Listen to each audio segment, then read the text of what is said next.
Dude, have you guys Okay. ever heard of the? Oh, you first. No, what? Excuse No, me. Yeah, it's been all this yeah. time. I never asked the question. How long did it take you to make that video? That introduction. How long did it take you to make that introduction? It wasn't months. It was probably pretty quick, but it was like with pieces, man, because it was a montage of so many memes that we were making. APM had all of these little pieces by that point, and I'd been making like refaced gifs and everything. So I had a bunch of stuff that existed to make it quickly with. To be fair, how long did it take you to make that song? Oh, probably a week, you know. But Okay, now yeah. there's so many references, like, well, in the video and the song, it's like it just seems like a relic now. And so, Exactly. It's like a historic memory. It's sort of like Nickelodeon Salute Your Shorts or one of those like early 90s shows. Like it's so inferential to all of the people that, many of them have come and gone or like are in the process of being eliminated by Stalinite rogues like terrorists, for instance. I know What is Chris has that? heard Oh, a what rogue? a Stalinite. I know you're trying to put certain people in the gulag. There's certain mods that you're working towards eliminating and No, towards dude, the I was better just good, the greater no, good. that I know. it's not what it was about. I was just fucking around because she kept bugging me. She was out of nowhere. She kept like talking shit on every single like thing I posted on my own page, and I was like, "What's going on?" And then I found out I she was mean, half Korean, and I was like, "Oh, that explains a lot of things, yeah, actually." she's hitting on you. Obviously, you're a masculine intellectual figure that does sports, so your body's in shape for loving. And, Yeah, okay. I and think I'm more of a goofball, and that's what frustrates people like her. She's like, "Why can't you be serious? Why can't you care about important things?" And I'm just like, "Hey, fuck you." See, but that's what every boy wants to believe about themselves is that they're so stoic, and that's what every woman wants to prove men aren't is stoic. They want to prove that there's an emotional response that they can give you, that they can make you have, right? Yeah, but I No. give emotional responses all the time. Like I don't know. I don't know what it is. It's just uh, Apparently, I wasn't emotionally responsive enough this week to women regarding Iran, for instance. I feel like mhm. Iran was the big one because there's a number of people, particularly women in my life, that have been, worried about, these children dying in Iran. And you know what I mean? Like, I feel like living your life in Iran is probably almost as bad as dying as a child in Iran. Like, if you live your whole life there and you make $100 a month at the most as like a slave to the system, that's probably just as bad as just dying when you're young or something. And maybe that's not the right response for some people, but it feels like blowing up and bombing Ayatollah didn't get the emotional. I think maybe it's because I'm an American more than anything. They want Americans to have like some sort of a feeling about blowing up ancient places or something. And I'm not getting like I'm not getting the emotional response about Iran that I'm supposed to get. I feel like we should blow up Iran, kind of. I love Iran. I like the people in Iran. It's not like anything like that, but it's just, it's weird. It's weird. I'm not saying exactly what I mean. It's like it's kind of like in that scene in Fight Club where he just lets the car steer into traffic, and then that's how I feel. It's like let the nuclear war just kind of like I'm getting older now. Like if I'm too old for the nuclear war, that's going to be worse. It's probably better to do the nuclear war in your prime. So that's like kind of like the accelerationist angle, right? It's like let's just get this Usually, shit over. Yeah, let's just get this shit over with, so that. I mean, if everyone's saying like this is what's gonna happen, this is what's gonna happen, I'm like, all right, well, let's get to it then. Like, I know. I watched so many sci-fi movies about everything. Right, Metropolis takes place in 2026. A Man and His Dog is like 2019. Terminator is like 2030s. Basically, every important. We have to get onto the Terminator Skynet schedule again because we missed the boat with Skynet in '97. Unless that was Google, in which case then they need to pay me to make the movie where you find out that Skynet has quietly been running society since 1997 because of the time travel wars. They didn't nuke everybody because they've just been removing people and like creating infrastructure to control humanity. You know, calling the bluff. Yeah, I think you called the bluff. Obviously, I do. When I think about it more like rationally, than my emotions for other people exist. Even if I try to suppress them. I think that was kind of my point about Chris Chris saying that he feels like he doesn't give a damn, or that he just doesn't care, or something like that. It's Well, like, really, this is one of the most caring people that, you know. Well, I do know like what my responses will actually contribute to any given situation, and doing what most people seem to be doing about geopolitical instances in the world. I'm like, I don't think me getting mad like everyone else. There's enough people getting like mad about that shit. I'm like, what's actually in my control? None of that shit is. You know, I'm just like a regular guy on the internet, so it's like all I could do is just remain grateful. I guess remain grateful that I haven't been wiped off the face of the map in a nuclear strike already. You know. Dude, I can control that. Like, is there even any such thing as a regular guy? I remember in 3rd grade they made us do this like averaging of every person in the school thing to try to find the normative, and I realized that every single the whole point of the study was to show us that each one of us was unique in certain ways. And to me, that just kind of proved that being normative was the special thing. If you're a regular, normal, average person, then you're the least like everyone else, right? Because everyone else is special. So to be unspecial is the most unique thing you could be. well, I mean, I guess the root of what I say when I say that, it's really just because no matter how you choose to live your life, like you still die at the end of the story. I mean, who knows? Maybe that's not true. Maybe there have been like ancient bloodlines of like royal families who figured out how to like live, you know, past like 800 years or a few lifetimes. I don't know. But from as far as I know, it's like, yeah, we all die. No matter if you're like famous, smart, stupid, evil, good, you still die. Dude, in the worst What's more relatable than that? And I feel with that, and that because of that, I could connect with like anybody at this point. I don't care if you're like a saint or like a rapist, murderer. Like I could probably still, as a human, figure out a way to relate to you in some way, fundamental way. American Time Machine meditating over there. Are you like focusing on your like inner pelvic triangle? No, I don't have much to contribute so far. What? That's not true. So far. Now I'm I don't know. You don't have thoughts about Iran? I find that hard to believe. Prof Zhang already posted about it, so it was great. Shout out to Professor Zhang. He's been posting about World War III since before World War III kicked off. Yeah. Just to, I guess, report the news, like Iran actually might be more powerful than the average American understands in terms of their strategic placement in the world and the weapon systems that they have. And they have a jihad. Yeah. They also have the whole dynamic of like the others in the Muslim world aren't willing to like fight to the death, quite like Iran is. So that makes things complicated. They have home-based turf, which is a whole thing. When you're fighting, and when you're in a game and you're the visitors and their home team, like it's just different. Like they have really good missiles, and well, it turns out missiles and drones. Our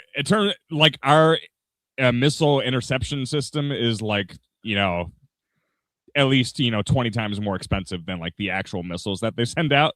So it's like the US government is really good at being expensive, but the expense probably outweighs its effectiveness technologically speaking. So it's just a tough position. I'm not making any future predictions about what's going to happen in the war. I'm saying it makes things more difficult than people realize. So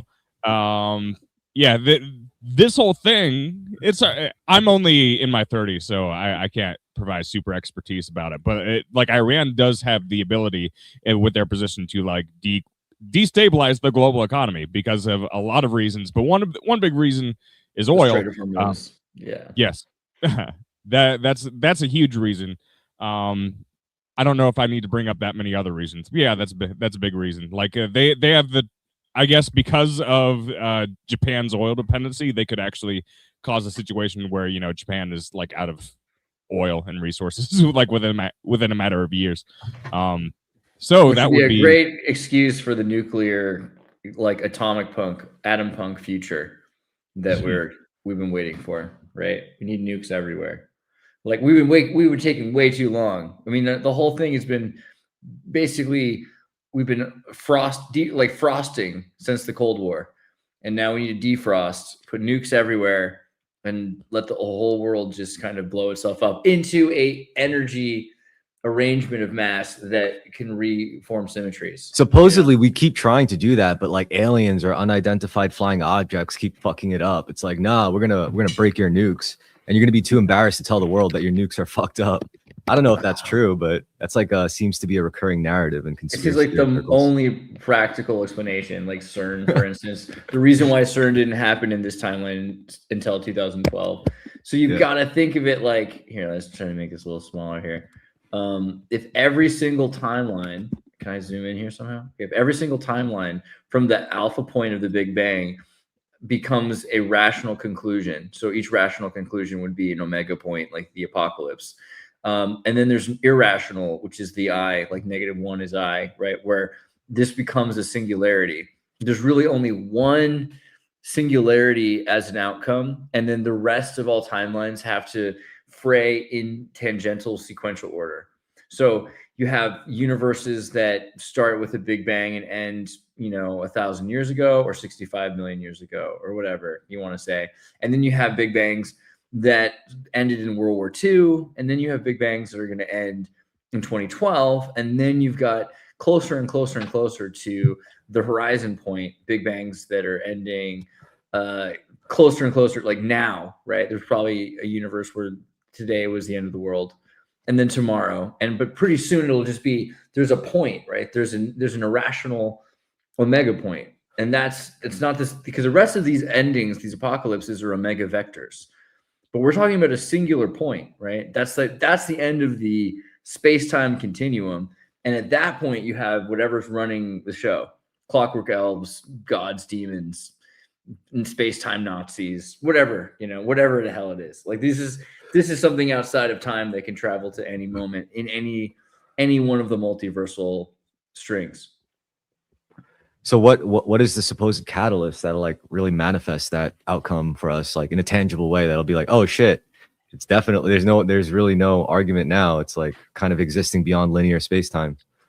Well, it seems like people, like you were just saying, people keep pointing to this as the most logical conclusion or explanation for why, CERN was being dismantled from the inside out. It wasn't just super stoned Swiss people that were mismanaging, like people who come from horologists, right? Clockwork builders. I love that word, horologist. I know, right? Because I feel like a horologist at this point, Yeah. But for other reasons, like with a W or something. I don't know, like the study of the internet whores that are YouTubers. I don't know. Yeah, but like horology makes a lot of sense to come from Switzerland if they're controlling space-time out of Switzerland. Their obsession with clocks and with the crystals and with the Mayan gods, like they drink Coke, they love chocolate, coca, right? Cacao that's the Mayan emperors, it's the Mayan gods' drink. It's really weird. Like the Swiss are essentially obsessed with space-time, and the people who are obsessed with space-time, they're obsessed with their same drink, their emperor drink, the coca. And then, we're really close. Like, it's not actually that far from where, in Dresden, they got the Dresden Codex, which is all about the descending Venus star, the scrolls. They have all this ancient Mayan stuff, seems like. As far as like, I can't really validate like all the macro scale time travel stuff, but as far as like, internal time travel is 100% possible. Like you could definitely seek guidance from your future selves. And you could definitely like make contact with your past selves, and then you could just keep that connection going if you just do that as a practice, like write letters, do favors for your future self, et cetera, et cetera. But I think like, as above, so below. So it's like on a collective scale, we could probably do that too. Well, if you think about any game you've ever played, if you don't get a perfect game, there's a game over. Either the first level, second level, third level. At a certain point, if you don't continue to have a perfect game all the way through, then you'll spiral off and game over, right? And it's a different conclusion, but they're really similar conclusions for most of these game overs, unless you get to the winning of the game, which is it's requiring you to essentially be a perfect play to play through the entire thing. So a good example of that, honestly, is Hitman. Like, I don't know if anyone's played Hitman, but that's like, it's kind of that. It's like, you're trying to get that perfect thing where you just got to kill the guy. But it's like, are you gonna get caught on the way? Are you gonna be seen? Is it gonna be game over? Like, dude, is Yu-Gi-Oh a perfect game? Is there like kind of? But hell no, it's a busted game. It feels like I Ching or something. Like it's just chaos. American Time Machine's expert. Apparently, he has a Yu-Gi-Oh game later today. Yep. I'm just hearing this now. What do you want to know about it? I don't know. I mean, we're talking about chaos and game theory. You know. Oh, the thing that I love about. Pull your microphone string a little bit. Tug on that little cape. There you. Ooh. No, I didn't. No. Okay, now it's good. It's good. Right. Okay. The thing that I love about I don't like modern Yu-Gi-Oh because the whole drive to make profit off of the game, like at every constant moment, has kind of ruined the game, like a lot of TCGs. So like a lot of people are, at least in the West, people in Japan actually aren't interested that much in retro formats. And this is because in Japan, that's known as the original card game, the OCG, rather than the TCG for the West. They make cards super accessible for people. So even if the game is like super busted and stupid, people can afford to play the game. So it's like, well, let's just, who cares? It's busted and stupid. So in the West, more people are playing the retro formats of like GOAT format of 2005 and Edison format of 2010. I've elected to play the GOAT format of 2005. And I do think the game is just interesting because it teaches you a lot about game theory. There's little stupid things like there's a bunch of nerds that keep stats on it. Like you'll find little things like the person that goes first is about 60% likely to win. Sometimes that's seen as game breaking in other formats, but it is not really. Like still the skill gap is still really big to the point where you can pretty much reliably beat people at a rate of probably 80%, across 80 to 85% across all skill levels. But it's such a tight community, it's hard to like put an estimate on that. I like that kind of range for a card game, getting to that 80 to 85% if you're like, grandmaster level.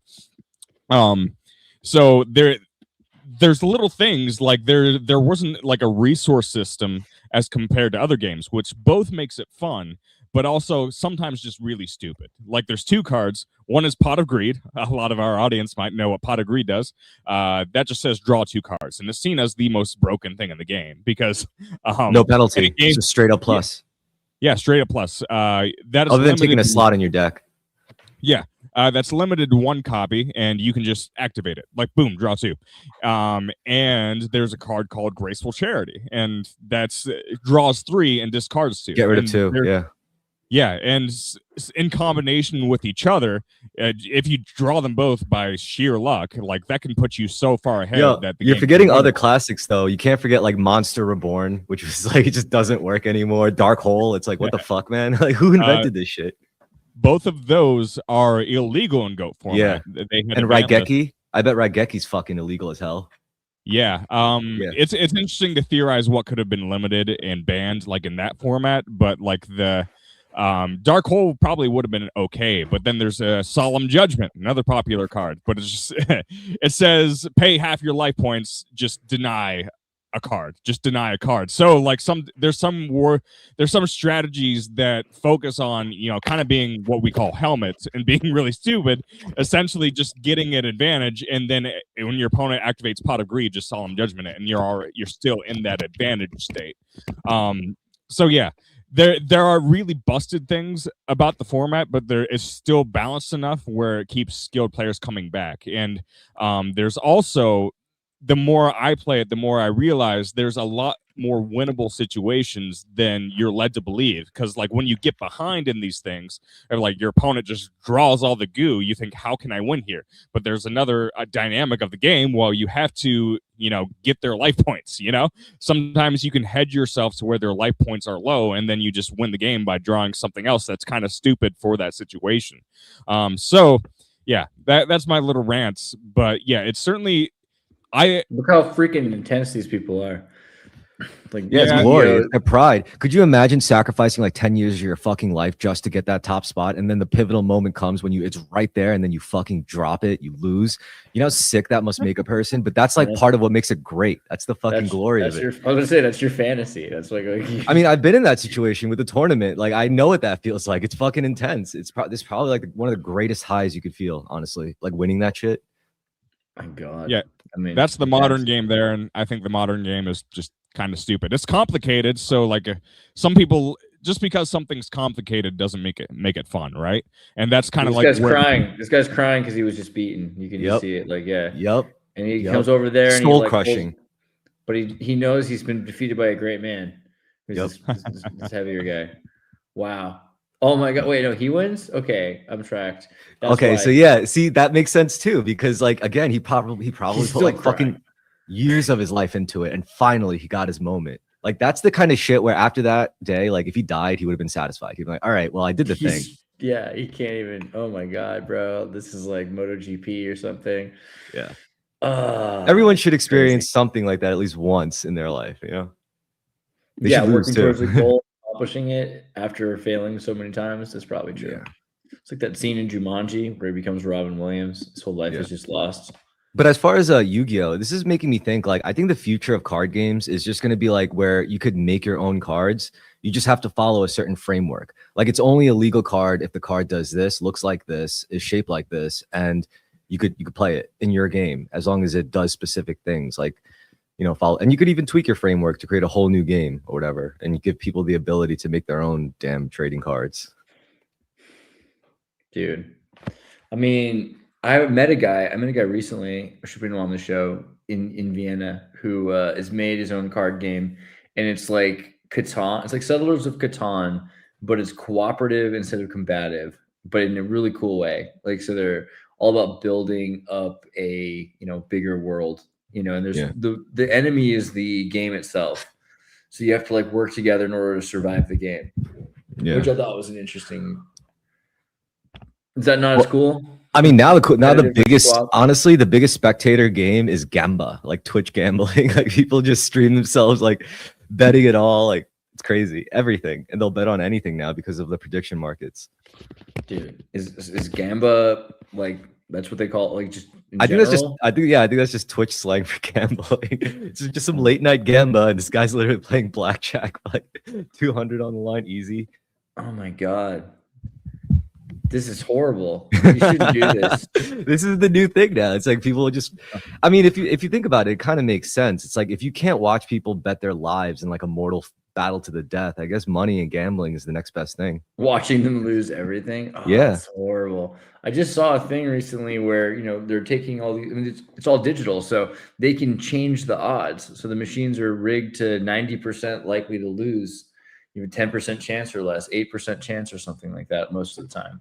I say if you're gonna, sorry, what were you saying? Just completely lose everything. Yeah, it just seems like it's designed to destroy people in this economy, right? I mean, I think if you're gonna gamble like that, if you're gonna gamble digitally, just do it in the stock market. You get slightly better odds, tiny bit better, and it's more fun, honestly. Because you feel vindicated when you win. You're like, see, I knew that was gonna fucking happen. I knew this earnings call was gonna be shit, and I knew we would bounce back hard. Like. No, that seems really brutal. I recently discovered the addiction of TurboGrafx 16, which was like the Japanese PC engine. And this is the, you know, it's like a CD-ROM video game system. They have like videos of the thing so you can see what I'm talking about. Here, look at this guy's got it. Pull up a picture. Come on, man. Embarrassing. I just wanted to show it. Oh, here you go. Look at this giant box right there. Oh, no, that's not even showing it to you. Ah, this sucks, dude. I'm sorry. Make it work. Okay, he's got this thing here, and it's called the TurboGrafx, and it's like a Japanese or the PC Engine or something like that. It had CDs. It's like a video game console that I guess was either super expensive in America or just not common in America or something, $150 or whatever. But this thing was really common in Japan. So there's just tons. I thought I knew about a lot of video games. There's just tons of games I never saw before that this thing had. One of them was this Future Boy, which I've been playing a bit, and it's like this kid. I can't speak Japanese, so it's really confusing me. I think what happens is like they kill his grandpa or something. Like it happens like right here. Like here's a scene. He's just there it is. Boom. See, there's his grandpa right there, and then he just bam, grandpa's dead. It's horrible. He murders your grandpa. It's like what an opener. You know what I mean? Like to your game. And then you have to run around and you have to kick people that are shooting at you. Your little boy that just kicks people who have guns. You know, I mean, imagine going up against people with guns when you're kicking people. It's like Vietnam, you know, you're like throwing sticks at helicopters. Something about this game, but I didn't know about the story. Did you guys ever see this? Like Future Boy? Do you know what Future No. Boy is? So Future Boy Conan, I guess is what it's called. And so, or like Mirai Shonen Conan, something like that, right? And I guess it's like in the future, in the year 2008, you know, there's a war that happens and the world's destroyed. Mostly, like at least half of the world's destroyed by these like electromagnetic weapons that are worse than atom bombs. And then there's a few humans that get away to some island and they don't even know that there were other humans. They completely forget within a few generations. They just kind of have the island and they're living on this little, like Japan. I think it's like a metaphor for Japan at the beginning after Atlantis. They're isolated or something like that. And then some bastards from this place called Industria show up with guns and freak them out and like shoot his grandpa, and he has to learn how to deal with all of these like crazy weapons that they've been holding. So it's a cross between Waterworld and, you know, what's the other one? Nausicaa. It's like Nausicaa and Waterworld. I don't know if you've seen Nausicaa, but similar story. But yeah, this is crazy, man. Future punk. It's like future punk, steampunk, atom punk, all of it at one. Dystopic punk. And because it's on like a CD, I guess it's basically a movie. Like you play the game and then there's all these animations in between it. Anyway, I guess the only reason I'm bringing this up is because it's interesting to understand Japanese obsessions with video games and how addictions to electronic games started. People became addicted to these games because these games were huge stories that took days and days to play, you know, which is what happens now. Like, see, my theory with the Japanese people, it's that like they're naturally drawn to especially like modern forms of media and entertainment, because if you look at their like everyday life, it's usually very repressed living, right? Like you're not supposed to really show your hand on your sleeve, you're not supposed to have like emotional outbursts if it could be avoided, and basically just like kind of keep your shit together for the greater good, you know, for the sake of the rest of society. If you're going to kill yourself, like do it in private, away from people, so you're not a nuisance and shit like that. So when they have like manga and like like video games, I think that's one of the few places they have to like really just let it all out there, like what they've really been about and what they really feel individually and culturally, I guess, you know.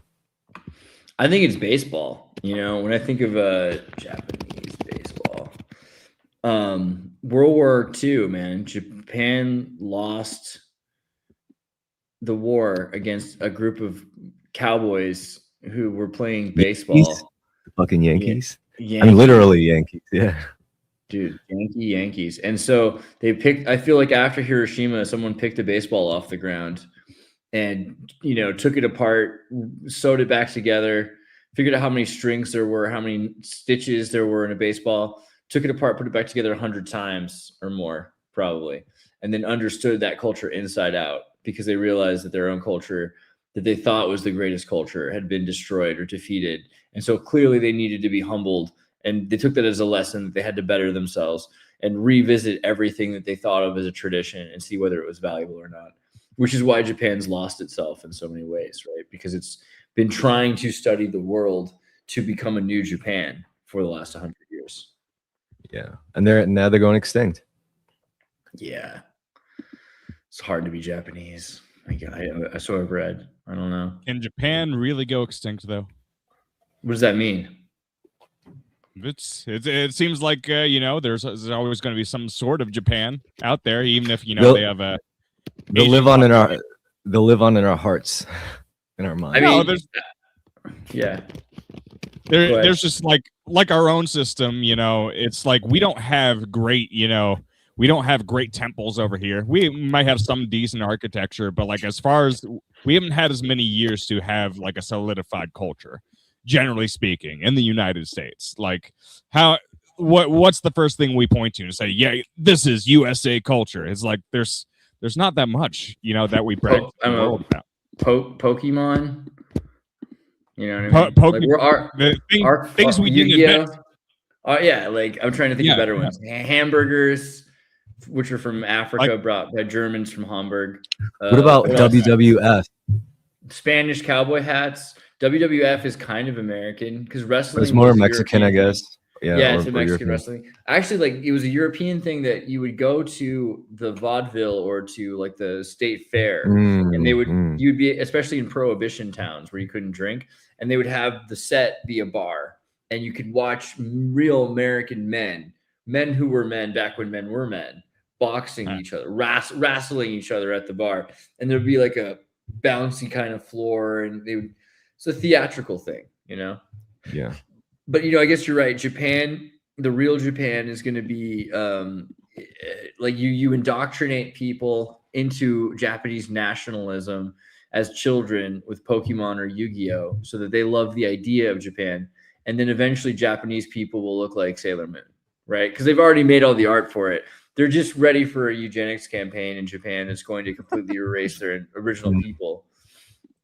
I've gotten some flack from family members. They're like, "You're Korean. Why are you practicing a Japanese martial art?" I'm like, "Someone's got to do it. They're going extinct. It's gonna die if if we don't pick it up." Yeah, right. I like this shit. Like, it's cool. Blue collar Godfather, what's up? Howdy, y'all. We're talking about like the decimation of the Japanese population, and the future of Japan. Yeah, it's a subject that I know little to nothing about, so I am a student right now. Well, I mean, Japanese people are breeding less, but so are Koreans. I think generally a lot of cultures are breeding less. And so maybe just the idea that you can even generalize this, that traditional cultures around the world are not sustaining or replacing the people that are the archivalists or anyone who keeps that culture going. Did just out of curiosity, did Lil Jeff have his like tentacles over in Japan too? No, Japan's got their own shit. Is there a Japanese Epstein files? I think what Chinese criminals have going on like makes like Epstein shit look like baby shit. Honestly, I think they got some way more fucked up, like in the Golden Triangle, for example. Yeah, I wouldn't be surprised. Yeah, no, that sounds totally on. I mean, I don't even really want to begin to guess the kind of shit they're up to be honest, because of how horrible it could probably get out there. Cloning has got to be pretty cool in Japan, right? Like that's probably why they don't care. They've got cloning figured out. Yeah. Enjo Kosai scandals, compensated dating have faced legal scrutiny. Yeah, it seems like just generally Japanese culture is a little bit more hardcore anyway. Like it's not cheating if you sleep with your boss. You can tell your husband. Apparently, I mean, Japan's just completely different. Yeah. As long as you don't do that shit in the house, you're all good. Yeah. Japan. Sometimes you just got to let people be who they are over somewhere else.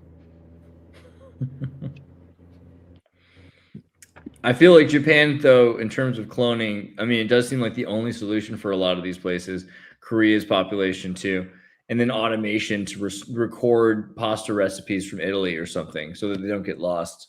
Like humans do not want to keep doing certain things over and over again forever, like being cobblers who make shoes or remembering bookbinding, like all these amazing skills that humans have developed and learned.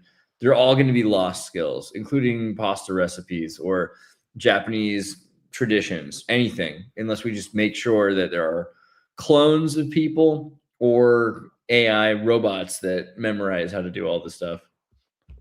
So are the Japanese breeding less because of like ethical thing? Or... No, it's an existential thing. Clearly, like any developed nation, you tell people it's like, yo, if you have the choice to do anything in the world, anything you want, compared to like where your native country was, for example, that shithole, like what do you want to do? And I guarantee you, like barely, if ever, is like a person's first thought willingly is like usually sometimes you'll get, yeah, I want to have a family, but there's usually a host of other dreams a person has throughout their life before that point, right? There's like, I want to be an astronaut, I want to be a firefighter, I want to be a cowboy, I want to be a video game designer. And it's like in a first world country, you could actually be those things before you're like shuffled into, no, you're going to be a breeder. Like, I mean, it's not like they aren't horny over there.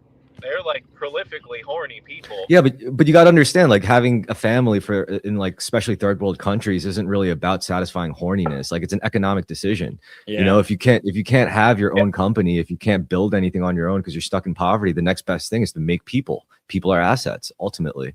And it sounds like fucked up as, you know, to hear as Americans, but it's true.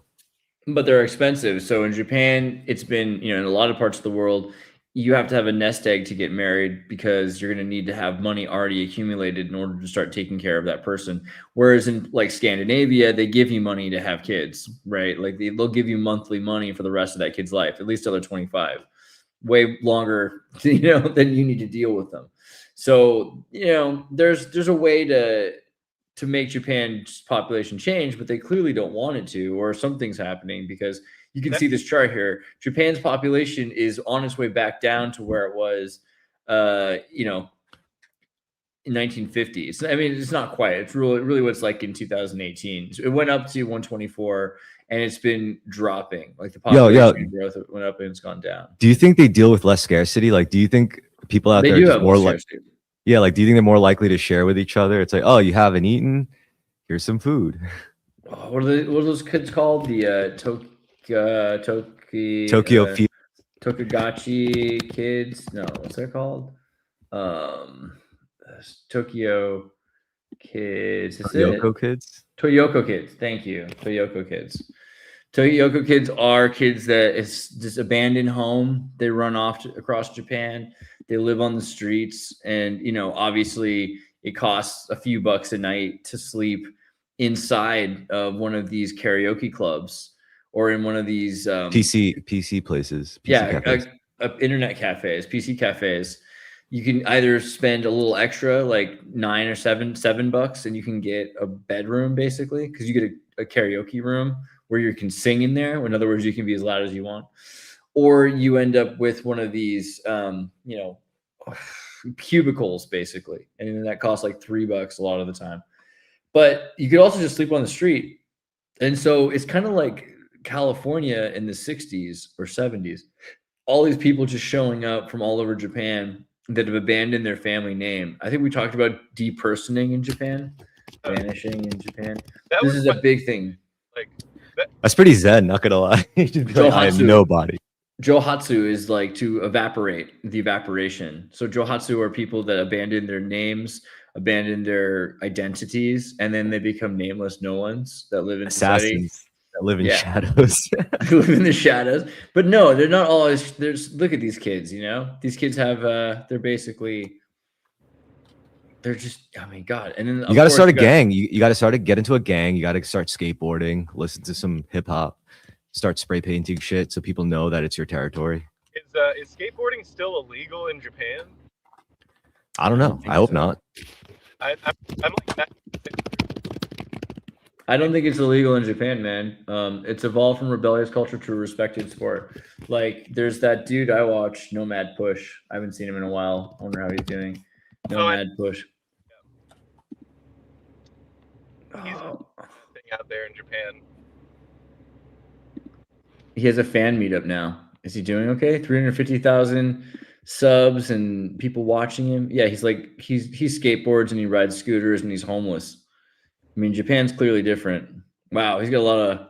You were saying it's pretty expensive out there. Like that's obviously a huge barrier to raising children. Apparently, it's cheaper in Japan, but they don't pay them very well. So, like, basically, the price, they haven't increased the pay that people would get in Japan since the 90s. So people are on $30,000 a year salaries, basically, but they haven't increased the price of anything in Japan since the 90s.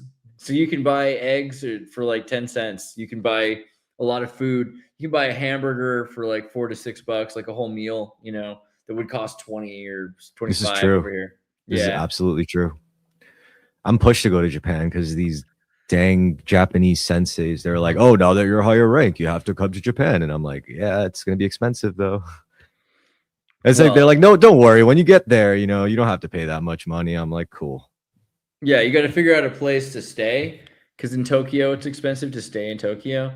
But really, it's not, clearly. You can stay in one of these cafes and call it it's like a hotel room, you know, it's still cheaper than your room in New York City by a long shot. And you can get a place like on the street and it's safe, which is pretty weird to say about any place in the world. So I don't know. Japan seems pretty great if you want to be homeless. And you can do it because you look Japanese enough, I think. Well, I think like what anyone like the smartest thing, right, would be to learn Japanese, enough of it so you could teach English in Japan, I guess, and then do martial everyone I arts or know whatever who's the hell. ever become an English teacher in Japan hates it. I don't know Why?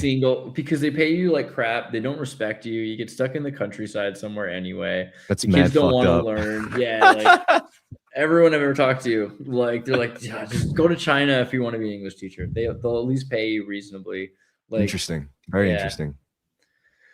But Japan seems like the best. Well, I'd love to live in Japan. I mean, like the Akita market, you know, Akita marts. I see the appeal. It's just I kind of like it in America. Like I think this country rocks. I mean, it's not perfect, of course. No one's saying it is, but I'm just saying I'd rather find a dilapidated, abandoned house in Japan than in like Detroit or something. Even though Detroit used to be cool, but you could for like $30,000 you could buy a castle. Yeah, you know what I mean. That's kind of sweet. Some of these. I mean, you won't have like a Walmart anywhere near, but you know, it's a castle. This is tempting. Sold 57 days ago. Why would you tell me that? But look at that nice house, bro. Look at that. Look at this nice place. Doesn't it make you want to live in Japan? I'm just saying. It seems like less than you spend in rent in a year in New York City on a house that you can own. Maybe if I was like really old, yeah, I would go for it. That's where I'd retire and eventually die. Let my spirits join with theirs. Kurt, do you like Japan? Would you like to go to Japan? Oh yeah. I'd like to go a lot of places. Go see some stuff. You know, it's cool. It's got a lot of history. Yeah. I like history. They have bonsai. That's cool. Do you have any like concerns? Like you'd go over to Japan and it wouldn't be what you wanted it to be, and it would like let you down? No, they would love him because he's polite. They would love a polite white boy. All right. I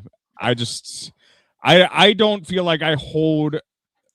I don't know. I try to accept things for what they are. So it's like, yeah, you kind of want to stay away from other places in the world where, you know, you could get murdered, maybe, you know, so it's like you want to appreciate them.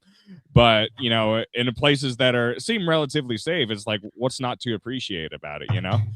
Even if you go get some street food and you're like, oh, fuck that white guy, but you still get really good food. It's like, oh, all right. I have a feeling though, like you could pass by like a GameStop every single day on your drive to work and never once think about going to a GameStop. But you live in a place like Japan and you're probably thinking, you know what? I miss seeing that fucking GameStop. I think like maybe that's just being homesick. Who knows? No, I think people question their reality every time they go through Breezewood, Pennsylvania. It's yeah, it's why it became a meme. It's just like, dude, why is Kurt, all this shit here? Kurt, I'm telling you, out of the ground. Move to New York, bro. You would love it here. I mean, you'll pay like way too much money, but you'll probably get a decent job somewhere, you know, pays a little more. Yeah, I mean, like, I don't know. My situation is what it is right now. I'm just kind of starving for that hero's journey, you know. I'm too comfy what I'm doing. Come out here. Yo, we'll get you gigs. You could play like to those fucking scuzzy ass bridge and tunnel flannel wearing. Get paid to do that. You could be Williamsburg like musician. Yeah, the real bro of Bushwick, you know, from Pennsylvania, like every other bro in Bushwick. Oh yeah, a Japanese flute is very beautiful. It's called a shakuhachi. Did I say that right? They're excellent flutes. I feel like I don't deserve to play one because they sound so beautiful. I mean, the fact that you pronounced it, I feel like you deserve some credit. So. I mean, my biggest criticism of New York, though, is like even like all the cool art you could engage with. It's all like ultimately communally. It's like superficial shit. At the end at the root of it, it's like I think 9 times out of 10, everyone's just about social climbing, trying to get into the best parties where there's cocaine and lots of chicks and rich dudes, and that's I don't know. I mean, when there's like more DIY scenes, like when you're a fucking teen, I think it's more earnest and sincere. But as adults, like wherever there's drugs and free time and night, it's just bad things happening. Yeah, it feels lame. Anytime I'm around any sort of that environment is just like I'm not vibing with this. It doesn't feel. But we could hang together. Maybe we could live yeah. together. Share a flat. Hey, you could. I could be the second best swordsman in the country. Yeah, if you want to get into it. I mean, I always say like I think no matter how old you are, there's always going to be stuff to learn. You could do it for like 8 years or 80 years. What makes it exquisite? What game are we looking at? Dude, Rainbow Island. So this boy takes drugs or something and makes these rainbows in order to climb up things. See, he has to like make a rainbow that he can jump from one rainbow to another rainbow, or else he falls. It's freaking nuts, man. Look at that. Rainbows bouncing. He can walk on the rainbows. I remember that I was recently saw this like queer, I think she was like a lesbian stand-up comedian, and she was like, I'll be honest, I don't like the rainbow flag. I'm just not into it. I think it's really obnoxious. It's it insists upon itself or whatever she said. Dude, rainbows were totally common in the 70s and 80s before it was associated with gay pride, though. I feel like that's, like Rainbow Bright and everything. It's kind of a bummer that rainbows have to mean the pride movement necessarily. I mean, it's a rainbow. It should just have to do with God promising that he'll kill you with fire next time instead of water, right? Like that's the original meaning. Too many colors. Sodomon tried to be Sodomon of many colors, and look where it got him. I mean, he's doing pretty well for a while. He would have gotten away with it too if it weren't for those damn big-footed little people. Speaking of rainbow, I've known about the story of like Joseph and the coat, like the amazing Technicolor Dreamcoat, of course. Yeah. Realized that all of his brothers were like the heads of the tribes. I didn't realize like what that family was. Yeah, it's pretty screwed up, right? So like they kill the second to the youngest, or they try to, and who knows, right? Because he could have been like castrated and gone through horrible things. Although technically he had kids, we don't know the whole deal. But he was basically going to be sold into being a whore for these Egyptians in the desert. Like they didn't know what was going to happen to him. And then he ends up the administrator who droughts Egypt. So water isn't coming into Egypt or out of Ethiopia. And he's taking all the grains into the silo for the pharaoh. So the pharaoh ends up with all the food when everyone else is starving. So for the next few years of drought, they have to sell all their cattle and all their land in order to get any sort of food that's been saved up by Joseph. And that's why the pharaoh becomes so important. Before that, they're like a small kingdom, but he's what turns Egypt into an empire because they have all the control over everybody during the drought period, which is also because they break the law. Because like there's a law in the divine maxims of the Egyptians, Ptahhotep, that you're not supposed to divert water, like you're not supposed to stop a river from flowing the direction it's supposed to go. And he does this in order to, not only build the buildings for the architecture for early Egypt, which leads eventually to Osarseph and Akhenaten and Moses, but he does this early on, like maybe 200 years prior. Sorry, Chris. Are you telling me that Joseph was like the first Abrahamic accountant? Yeah, he's basically, that's kind of the idea. Not just an accountant, though. He was the administrator who ended up the most powerful person in Egypt underneath the pharaoh. And the pharaoh wasn't really running things. He put Joseph in charge of running things, which we think is Yuya. Yuya is this like, we have the mummy and the tomb of Yuya. And so Yuya is probably Joseph. And then several generations afterwards, because Yuya marries from the Hyksos into the royal family, then you have Akhenaten. And so Freud's book, Moses and Monotheism, suggests that Moses is like Osarseph, the priest of Akhenaten. But it seems even more interesting that the story of Moses is about being, a baby in a river who's raised by the pharaoh, so he can't speak Hebrew. He's raised by the Egyptians and doesn't realize, and it's totally reasonable to people, that he could have been actually the Egyptian pharaoh's family. So he's probably Yuya's bastard, or like obscure child that's raised, and then they made this new movie, the Lion King movie. Mufasa. Mufasa, have you seen the movie with your kids? Because it's all about like a flood, and then this kid floats down the river and he ends up in charge, and Scar is Ramses or something like that. Like he's the other brother of the trueborn who's supposed to rule the jungle, rule Egypt. So, You know, yeah. you talked about like big bangs in our timeline as a species, right? You know, and you were talking about food now, and I think it's interesting how like every major inflection point with our civilizations has always been about like as soon as you solve a food problem, boom, like some shit's about to go down. And I think it was only like what 100 years ago where we actually solved it on like a mass scale, where it's you know, I don't know if this is a good thing, but when you like artificially fertilize soil, or yeah, I think he used like artificially fertilized soil. Yeah, that's what it was. And then using like World War I bomb technology. But then, you know, what's cool is that after that, we like 4x'd our global population within a span of like 100 years. And that's pretty impressive, you know, to go from like 1.5 billion to like where we're at now. I mean, that's pretty I nuts. mean, And that's like, most people have been saying that it's exactly the wrong thing. Like that's like not that's an true. impressive thing. It's like a terrible thing. Yeah, there's definitely There's- arguments that could be made for that, because like that essentially makes us all products of these corporations that were in charge of that like Oh, I breadbasket like it. economy. You know, we're Yeah, all because those people wouldn't have existed otherwise, and most people would we have wouldn't. drowned Yeah, their young. yeah, we wouldn't have existed. So we're all essentially products of corporations on an economic scale, at least when it comes to like what even sustain that kind of population growth. That's a really good intro. I like that point.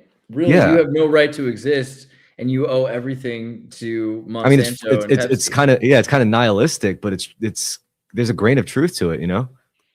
I like it. I like that a lot. You know, yeah, you owe everything to the corporations.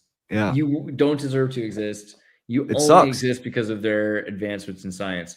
But see, that's a very 80s and 90s mentality.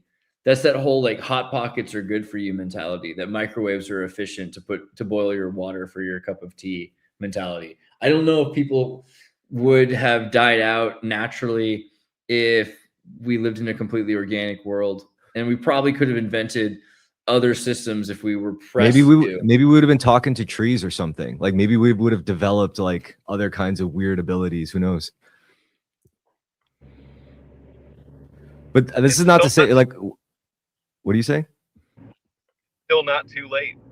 No, we can't go back now. We can't just wipe out like 90% of the population. Be like, oh yeah, we'll do it right this time. It's literally that's how we started the episode. We're saying like that's because like I think I don't really want them to destroy Iran. I thought that was clear. I'm probably gonna get clipped at some point. They're gonna be like, this guy wants to destroy Iran. But really, it's that when you start pushing the thing, accelerationism is gonna lead to 90% of the population dying.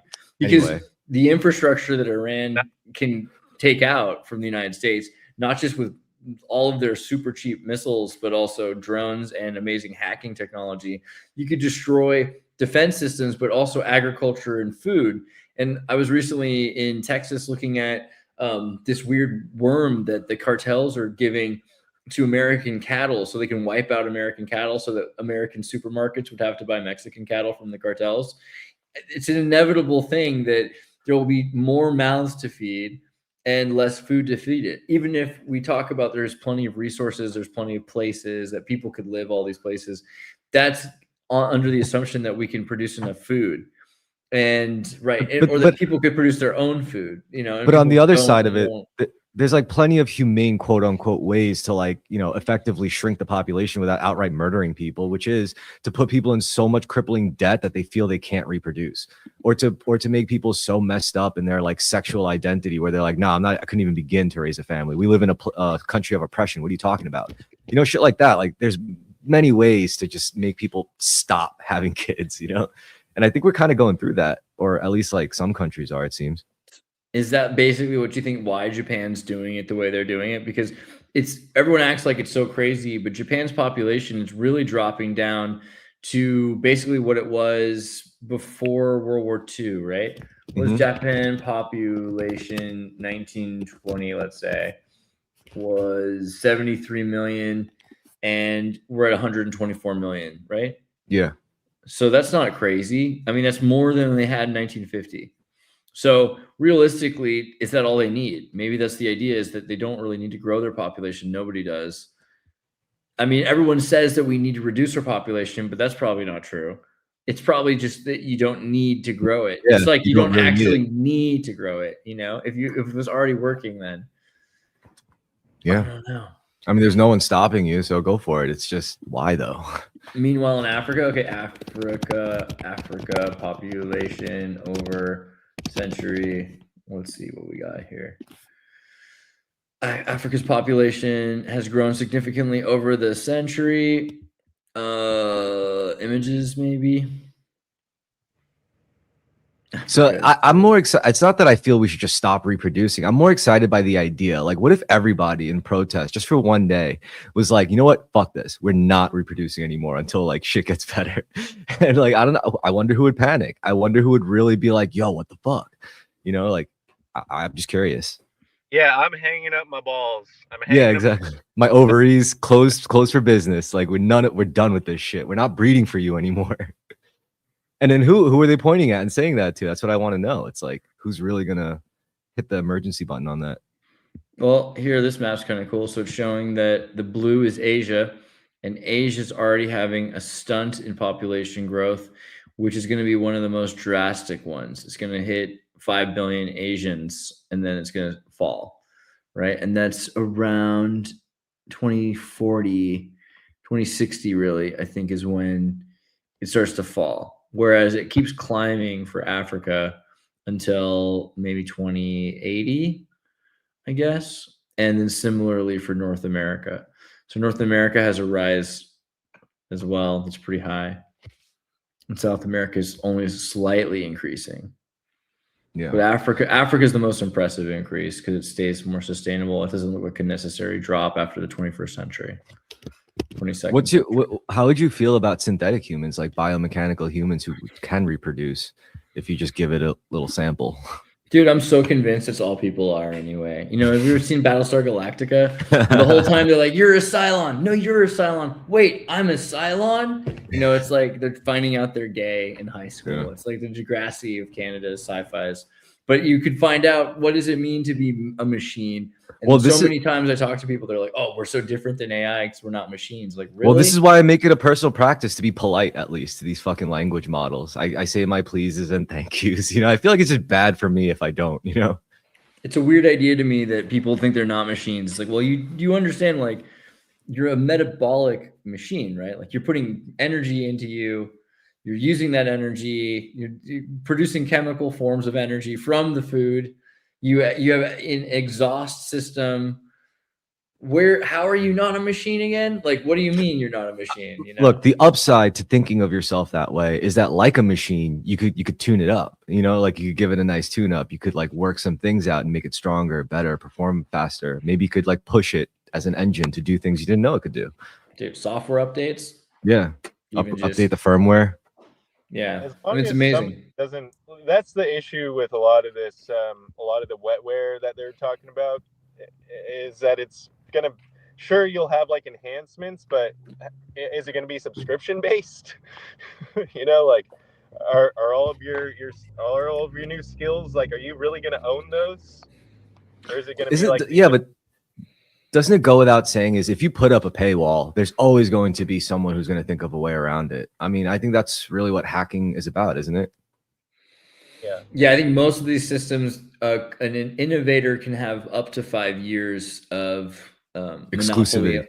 Yeah, monopoly even, and maybe not exclusivity even. Like, you can try to push for exclusivity, but really what you get is monopoly. Like, everyone thinks of ChatGPT as having a monopoly, but they don't really have an exclusive control over AI, and they will have a monopoly maybe for 5 years, but there's no way it lasts longer than that because so many other technologies emerge, and they keep pretending they're like, well, we're going to be so far ahead of everyone else. But usually within 5 years, people catch up and they innovate in such crazy ways that they surpass the original technology. So you have to not just have an advance on people, you have to build moats that keep things from getting to your castle walls, and it won't work. Eventually that technology ends up in the hands of everybody. And it used to take 20 years. It used to take 5 years. Now it takes like a year, and pretty soon it'll take like a few days, right? I think when the first iPhone came out, it was within a week that China had a clone that looked just like the iPhone that you could buy, you know? And that was 20 years ago. So like today, it's within the first day that someone makes some code, like Google's Notebook or something like that. And then all of a sudden there's Open Notebook, and every language model was the new Quen 9 billion parameter model is using 8 gigabytes of RAM, but it has the same effectivity as ChatGPT 3 did, when it had to, 100 billion parameters or something like that, to 9 versus 100, 1/10 the size at least, and it's at least as effective and sometimes more effective than the original model was. So things are moving way, way quicker, and there should be people that are innovating that get to have a little cookie. They should get to have a year or 5 years or whatever, a few months to make some money off of the thing like they're special. But eventually, if you need it, it becomes something ingrained into technology, into civilization, and becomes a sustainable capture, right? Like that's kind of what Marx was talking about. Yeah, but look at the mobile phone market. Everyone's pretty much enslaved now under telecommunications companies. That's like goes without saying, by the way. How so? I mean, besides Qualcomm, who kind of owns the chip, and that chip's pretty much done, right? Like that patent's about over. Yeah, but there's also the pipes, there's the service, there's the protocols that allow us to communicate over different kind of networks, True, but you could use, like, I don't use regular text messages very often. I mean, you got disruptors, right? Like Elon gave us Starlink. I was telling Colin, I'm like, you're a trucker, man, get Starlink. That's like, it's made for you, dude. True. It's $50 a month. Do you see the people that had the submarine and they got in trouble because they put a Starlink on the side of the submarine and it was tracking of a classified nuclear submarine because they wanted to play games? They were like stuck on the sub all the time. They wanted to have Xbox Live or something, I remember in the PSYOP anime on Twitter, they were like, someone was like, someone made it where it's like the only reason why everyone knows about Iran was because of Elon's fucking Starlink satellites. I'm sorry, Vigo, what were you saying? Oh, I was just gonna ask, how much quicker do you think technology would advance if people weren't like constantly trying to keep it secret from each other? If people were able to build off of each other's innovations more fluidly, if there was like transparency in the development of technology. Well, that's the point of Git, right? Yeah, I don't feel like we need to speculate on that. We actually could give you the example. So you can look at open source technology and you can compare that with non-open source closed technology. And so the irony is OpenAI, it's in its name. It started out as stealing open source ideas in order to build this machine, which then they closed off to the public. And so usually you could say that closing things off to the public would at least challenge people, because it challenges people. That doesn't necessarily mean it stops people or it even necessarily slows them down. Sometimes the challenge is the thing which incentivizes people to make something. I think more open source technology than you'd believe is around getting Nintendo games, for instance. People are working together to make some sort of a emulator for a game that was locked down. If they didn't, like the PlayStation 3, there's all these people making the RPC 3. Always afraid of the Mossad. Anyway, the RPC 3 is constantly evolving to play PlayStation 3 games that were not unpacked binaries, and you can not get an unpacked binary of a PlayStation 3 game, so you have to build all these workarounds. So I think innovation comes from the struggle against the closed source technology at least as much. But I would say it's actually more, a lot of people might tell you they think that open source technology has no incentive, and that's not true. And you can see how much open source technology has produced. So it's also interesting, like the Soviet Union had incredible innovations, and we often pretend, well, the Soviet Union didn't pay their scientists enough, and so they just had to steal everything from the West. And that's just like, it's just not true, right? Like they were giving them the opportunities to build all these great innovations which were dedicated back to mankind. Tetris comes from the Soviet Union. So there's definitely, I did love the movie. I think it's great. Unfortunately, even that movie though makes the Soviet Union look like a piece of shit. And it's not really the Soviet Union that's the bad guy in that movie. It's fucking Robert Maxwell, Epstein's girlfriend's dad. That's the problem in that movie. It's British people and the Imperial Encyclopedia set and mind control. That's during the economic collapse of the Soviet Union. What kind of a collapse did the Soviet Union have? Was it a military collapse? No. Was it a health collapse? Were people dying because of a plague? No.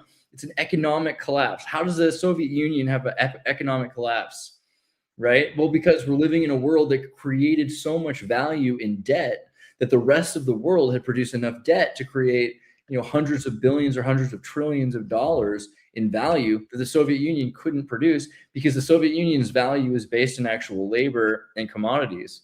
So there was only debt that made America rich. It was without that debt, there wouldn't have even been a way for, I mean, it was our debt that made the Soviet Union collapse. I think that's crazy. Wow.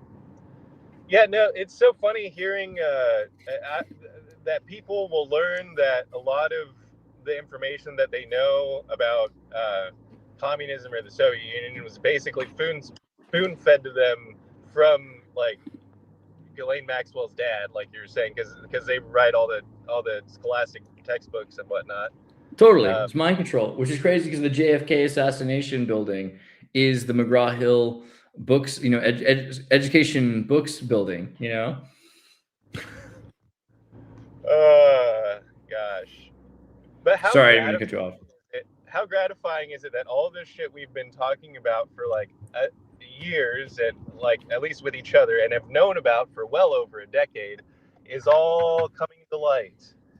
And it's like, I don't feel that great about it, to be honest, because usually like the stuff I'm suspicious and conspiratory about, it's like, or theorizing conspiracy about, it's usually like really bad, awful things. And I'm like, I don't know, I would hate to see this turn out to be real. And it turns out to be real. I'm like, oh, that sucks. Yeah, no, I wanted to be wrong. Yeah. It does. Yeah. No, I'm just trying to look on the bright side of things. Yeah, no, I feel that. I mean, you're right. It's like bring it out into the light. That's the only way you could really do anything about it is to just make it undeniable. Like point at it and say, look at it. Look at the thing. You can't not look at it, motherfuckers. It's right there. Even then, people still aren't. I don't know. Whatever. It is what it is. We'll see. I don't know. Yeah, you can't expect like one threshold crossover for like every single person on Earth. It happens in waves. You know, just gotta ride the waves. One of the dudes who was on the Vice special with me, was filming or producing the Vice special about the Hollow Earth, sent me this video recently. Flat Earthers watching every conspiracy out there turn out to be true except Flat Earth. Right? Yeah, Bummer. but, yo, then I said like the next one is Hollow Earth, right? Like the next one to be revealed. Agartha, Antarctica, right? That's the thing. It's like, yeah, the Nazis, they ran away to Antarctica and they went through that portal. Right. And it's and Barron Trump's Marvelous I just sent him the cover of this book because I'm sure he hadn't seen it yet. What a classic. Was it written 100 years ago? Yeah, exactly. Yeah. You know this one's real, right? Like yeah. Okay. Just making sure. Okay, so can we start getting into the time travel thing? Because that's where that's where I usually lose people. They're like, oh yeah, all that stuff definitely real, but time travel, that doesn't make any sense. I had a pretty good experience like when I was on my train out of Switzerland going through Salzburg, because I've been thinking a lot about time travel and everything because I'm in Switzerland and the clocks and everything. Yeah. You know, and how they're obsessed with clocks and cacao. I was saying like the fact that they drink chocolate, like the Mayan calendar, it's like a maybe I'm just free association here, but it seems weird. So anyway, I'm on this train and there's this little dog. It's a terrier, right? And you know what terriers are used for? They're used for fox hunts. Fox hunts are what like the adrenochrome parties are, where they chase little girls or foxes around and then just bark at them. And the fox is like, oh my God, and it runs again. And they get the dog and they do this over and over again to this fox all day. And it's just like, oh my God. And then the dog's just barking, but they don't kill it. They just wait till the fox gives up. He's like, finally, like, I can't run anymore. I've been running all day. And it lays down and dies, basically. Either it dies of a heart attack or it collapses. When the fox finally gives up the will to live, that's when you've won the fox hunt. That's what terriers are for. Anyway, this little dog is barking at me on the train as I'm waiting to get off because the train was late, because every train is on time in Switzerland. But once you get to Austria, they're always like 5 or 10 minutes late because they smoke a lot of cigarettes. But this machine pushed out 20 euros as I was walking by it, this automat thing. So I had like 17 euros basically in change from whoever bought their ticket because they just put their money in and didn't care. I think they're British or something. So I'm on the train and I see this giant of a man and I say to him, you know, it's because the dog is barking. I'm like, it's always the little ones that are so loud because he's just like so tall and he seems like a cool guy. And he looks at me and he says, Andreas Xirtus, like, you know, like, and I'm like, wait, what? And so he's seen my videos before, which is crazy because like how many people are legally allowed to do that? I feel like they're definitely, you know what I mean? Like they don't want most people to find that stuff. but he's wearing like all this cool clothes. He's got black and white symbols of like chaos magic tattooed on his finger. So we talk about time travel. That was a setup for that point. And just this thing that we were saying earlier, that there's probably a near infinite amount of spirals off into defragmented, breaking down realities like Donnie Darko. But there's like there's one non-game over. There's the omega vectors, and then there's an omega point, which is that outside of time singularity. And so there's probably been a number of points that have jumped off because not every single one ends in hell. Maybe some of them get back to order quicker than others or something. So you have, Buddhists that figured out how to align space-time, or like space Nazis in the 40s that made an atomic blast, or Lockheed Martin in the 80s that figured out how to use nuclear physics to arrange everything. And then we're getting to the inevitable conclusion where there's just no escape. Like we have to end up in a singularity or destroy ourselves. And that's like in the 2040s. I'm ready for it. I'm ready. 2030s, 2040s, it's got to be like close. That's kind of the goal. There must be a point really soon. And we're already living, I mean, everyone's talking about the singularity in technological singularity terms. Sam Bankman-Fried, who else? Because he was in the jail with P. Diddy, and Epstein was at the same one. It's like the celebrity jail in New York. It's like the Arkham's Asylum of jails. And who's the dude, from OpenAI? Sam Altman. Sam Oldman. He's also talked about how we're already in the singularity. Elon Musk has talked about how we're already in the singularity. So I kind of think ever since 2012, there's been certain systems that are already in the singularity that are directly communicating with the past and the future, and clockwork elves. I don't know if that's what you're talking about, Andrew. Was that what you're trying to get to? I was just talking about time travel generally, but I mean, it's like if we have things like Looking Glass, which are either windows or portals. They're not Windows, they're Macs. There's because it's a Unix-based system that they built, right, with CERN. Sorry, but truly, because like CERN and HTTP, Tim Berners-Lee, right? You know what I'm talking about? What is it? Tim Berners-Lee. So like, this dude worked at CERN in 1989, and they bought a next workstation from Steve Jobs when Steve Jobs was kicked out of Apple by the Pepsi Rockefeller. Oh yeah, and then this is what got him back into Apple. This movie did play. This movie did, because he. I saw that movie. Like, there's a movie about that? Yeah, there's a biopic. Is it the one with Steve Jobs? It's not the Ashton Kutcher, it's the Fassbender one, I think. Yeah, the Fassbender one. Okay. I forget that they got into that. That's cool. Basically, making the next box, you can watch videos on YouTube talking about the creation of the thing while they're working on it. But this machine was way too expensive for the average person. But that meant that he could buy and own patents that were 10 or 20 years ahead of everybody else. And by doing that, then they had to buy him if they wanted to stay relevant in the marketplace. So he produces this black cube, right, which is pretty great. And it has a Unix-based operating system when everyone else has abandoned Unix. So they pick up on the open source, and they have the XNU Darwin kernel. And that's what OS X is based on. Apple's OS X is Unix. And so everyone else who talks about Linux, they don't get this, that Linux is actually inferior in a lot of ways to Apple's operating system. Apple's kind of cucked in a lot of ways, and you're stuck where in certain circumstances Apple will try to control you. But because it's a Unix system, you can dismantle an Apple system and get it back to a really decent raw Unix state where you have microkernel support for the drivers, and the drivers are not built into the kernel like Linux is, because Linux is basically just like Microsoft in that way, in the worst kind of way. It's like Windows NT or something, that you have the drivers built in so it would break. Linux can break really easily because of the way it's built. But Apple, no. Apple's designed for military industrial systems that if something changes, you don't have to turn it off. And if you had a big boat, like in the Navy, you have a nuclear submarine, you can't just turn it off and turn it back on. You can't just reboot, all the time. So you have to have a system that can stay on while you can update it and change it. So that's Unix. That's what the next box is. That's what Tim Berners-Lee used at CERN. That's what he wrote HTTP on, hypertext. And the hypertext protocol is what's been used for Project Looking Glass, like you were talking about. So this is why it's so useful. You could see images on a screen from the future or the past, wherever you're able to jump into an ionic circuit exchange. So you could send messages, you could basically send messages back to the past and communicate from the past to the future, as long as you have a machine that's been on for 100 years. You could it could be the most rudimentary form of communication too, as long as it's just like a signal being sent on and off. If you have that binary state, you're golden. Freaking the birth of the web, right? And oh, what a tangled web we weave. Spiders are crawling the web. Web crawlers, they're spiders. That's what Google is. Google is a series of spiders that crawls the web. It is indeed a search engine, an engine that searches for you. Yeah, I mean, they really downplayed what Google was. They wanted you to think Google was just this boring white page for decades.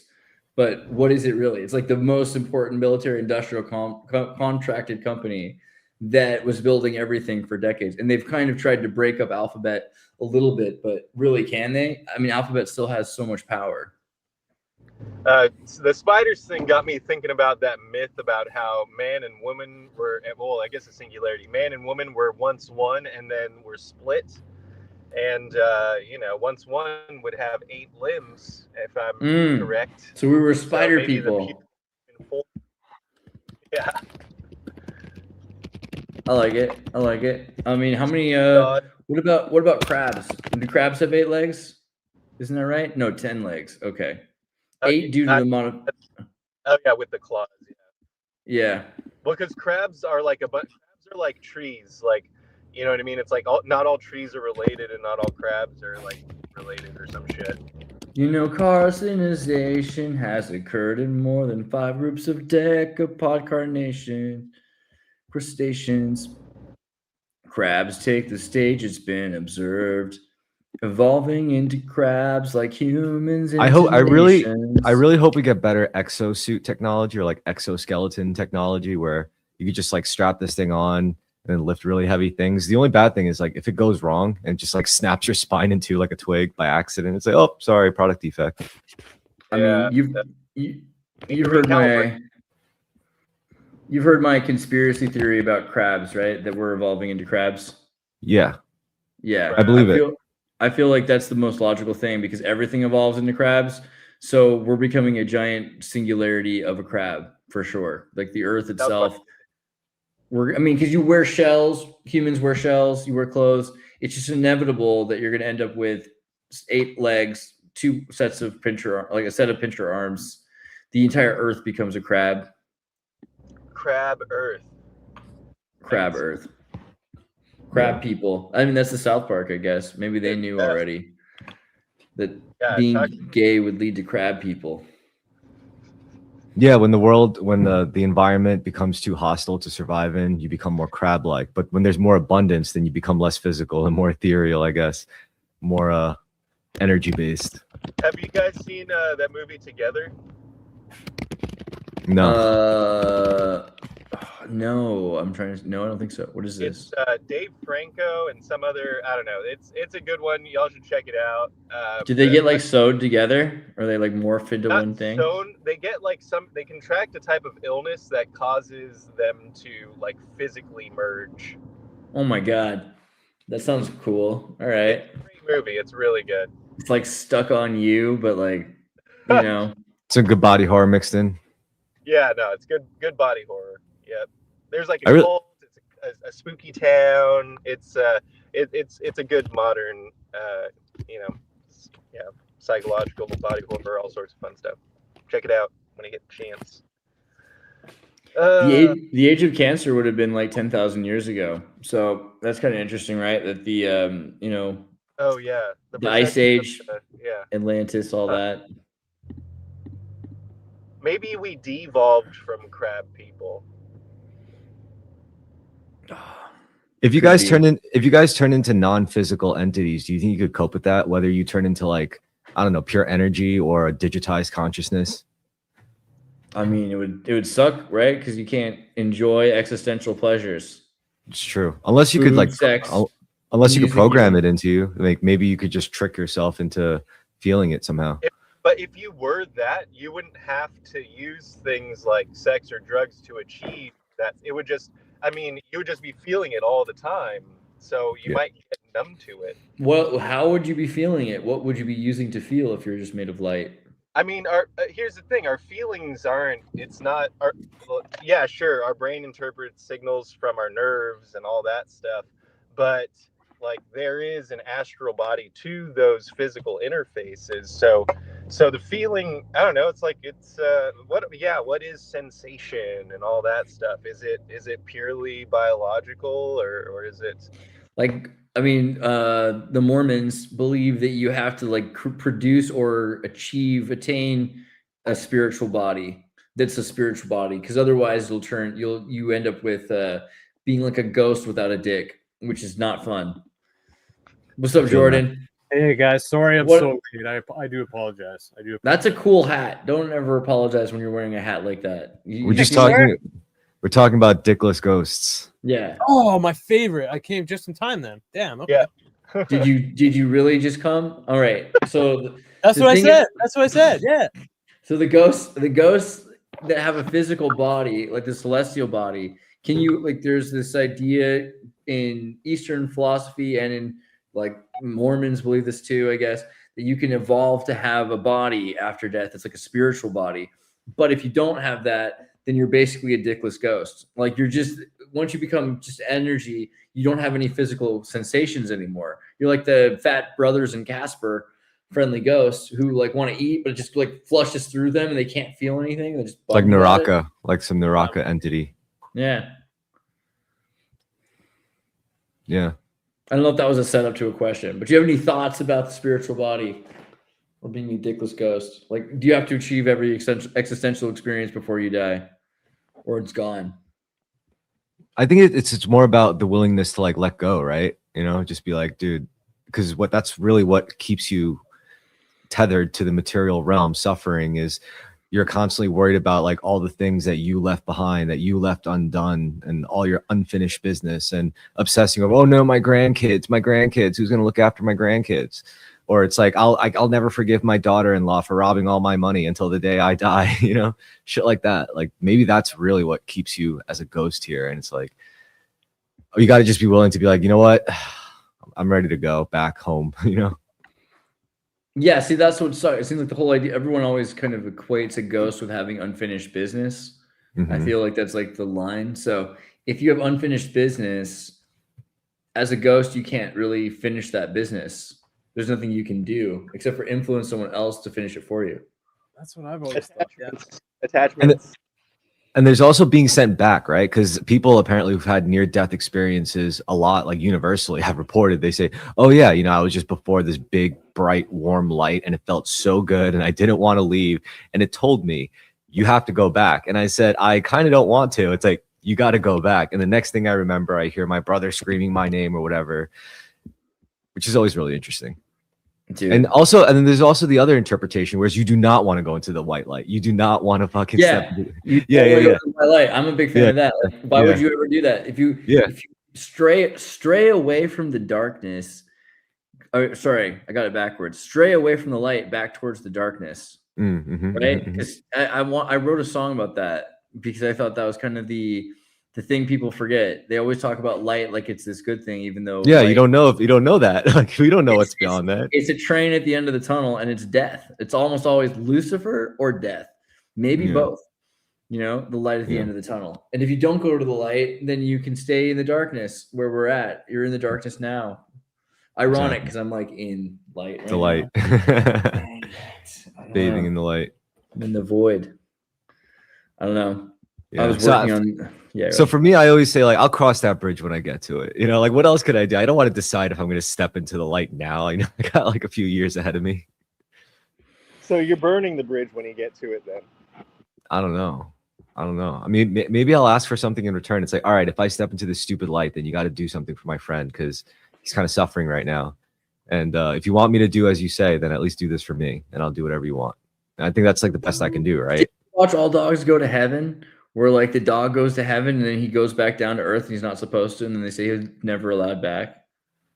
I was probably thinking more Constantine, right? Where Keanu Reeves' character, he's like, all right, fine, Satan, you got me. But, you know, in return, I'll like, let's make a deal. Like, yeah, you're like Faust. You gotta, Yeah. The deal is you want to help other people, which is a loophole because if you can't help other people and sell your soul that way, like that ends up redeeming your soul every time.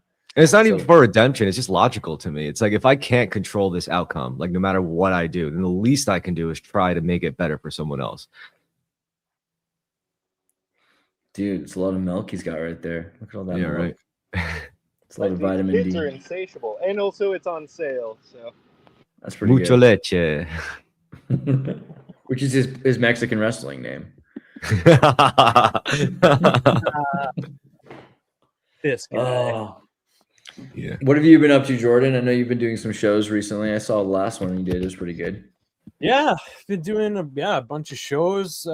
We've been getting like so much snow over the past now like 3 weeks. We've been having quite a few storms, quite a few like power outages, services outage. So that's been super annoying between the outages and all the snow, all the shoveling. So that's taken up a lot of my time and like mind power, but yeah, between that and my turtles are growing again, so taking care of them. Doing tons of shows with William Ramsey. I saw like you got like 3 Yep. at least, right? We've You got been this doing, one about Epstein, and you got this Epstein. Yeah, we've been doing a few Epstein ones lately. There's just so much stuff with the Epstein coming out, so I know you're doing a I'm trying Fight to Club do some, dissection soon. No, we did that. We did that already. Yo, Oh, yeah? could I add something? Well, I've been seeing your like Twitter posts. What's your beef with Clavicular? I mean, I'm not saying he's a good guy by any means, but like, what's your specific beef with him? Because you go in on dude. Oh, I just think he's a piece of shit, and like, I mean, like, it's not even just him. Like, it's just these pathetic streamers who. Okay, like, so it's so what he much represents.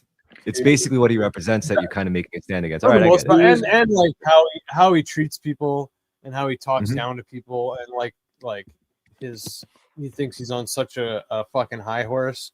Yeah, Dang, my old man. To his credit, not specific, but it is specific. Like, to his credit, though, I would rather deal with a piece of shit that I could easily spot than like one that I can't see and notice so easily. You know? For sure, yeah, no, for sure, no, that's, I mean, if you want to, he looks kind of terrifying. You think that's a compliment, for sure.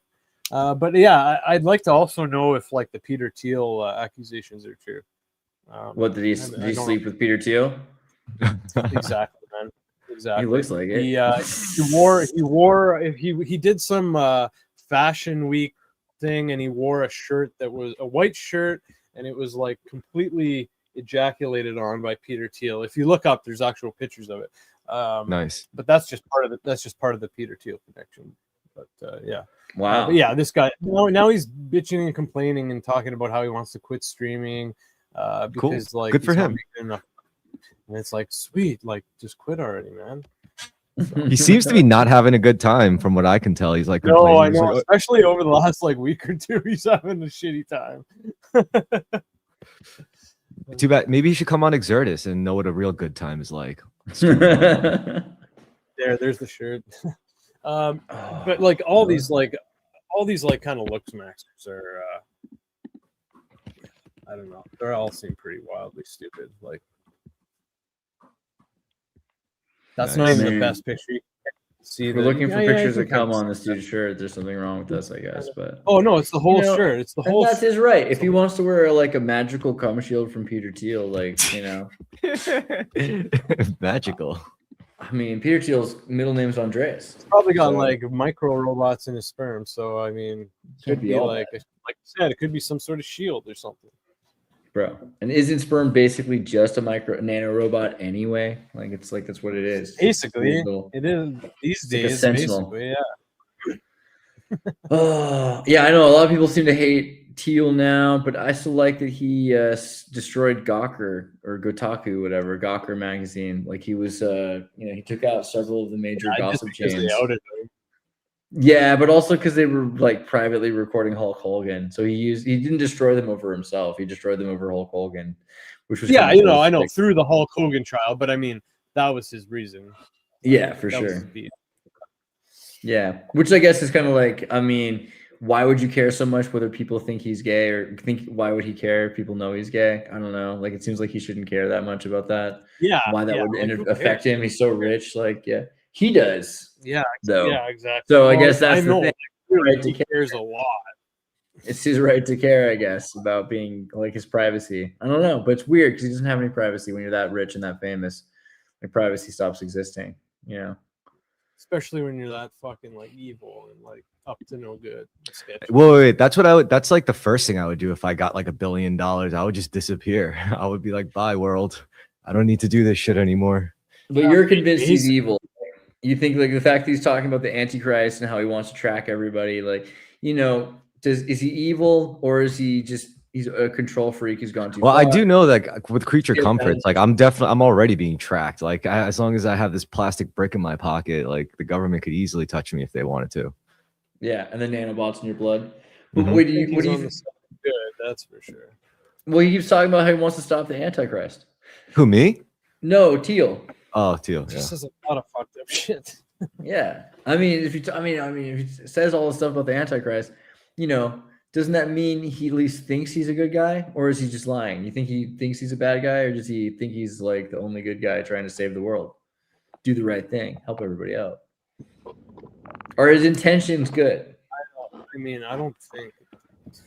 Yeah, but if you're getting that rich, don't you end up doing more damage to people in the long run?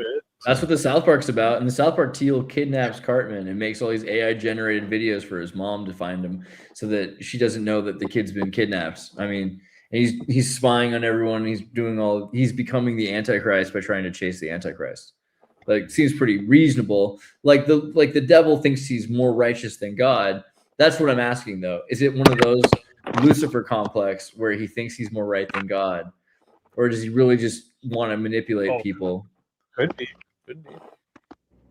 I don't know. You did a bunch of stuff with Epstein recently, and I was wondering about that too. Like, the more you look at the Epstein stuff, we brought this up. Is Epstein just a terrified Mossad agent trying to get as much information as he can to protect himself against evil people? Because like every one of these people that is around Epstein is so much worse than him. It's like Bill Gates, and he's got this email to Bill Gates. Okay, and what's the email say?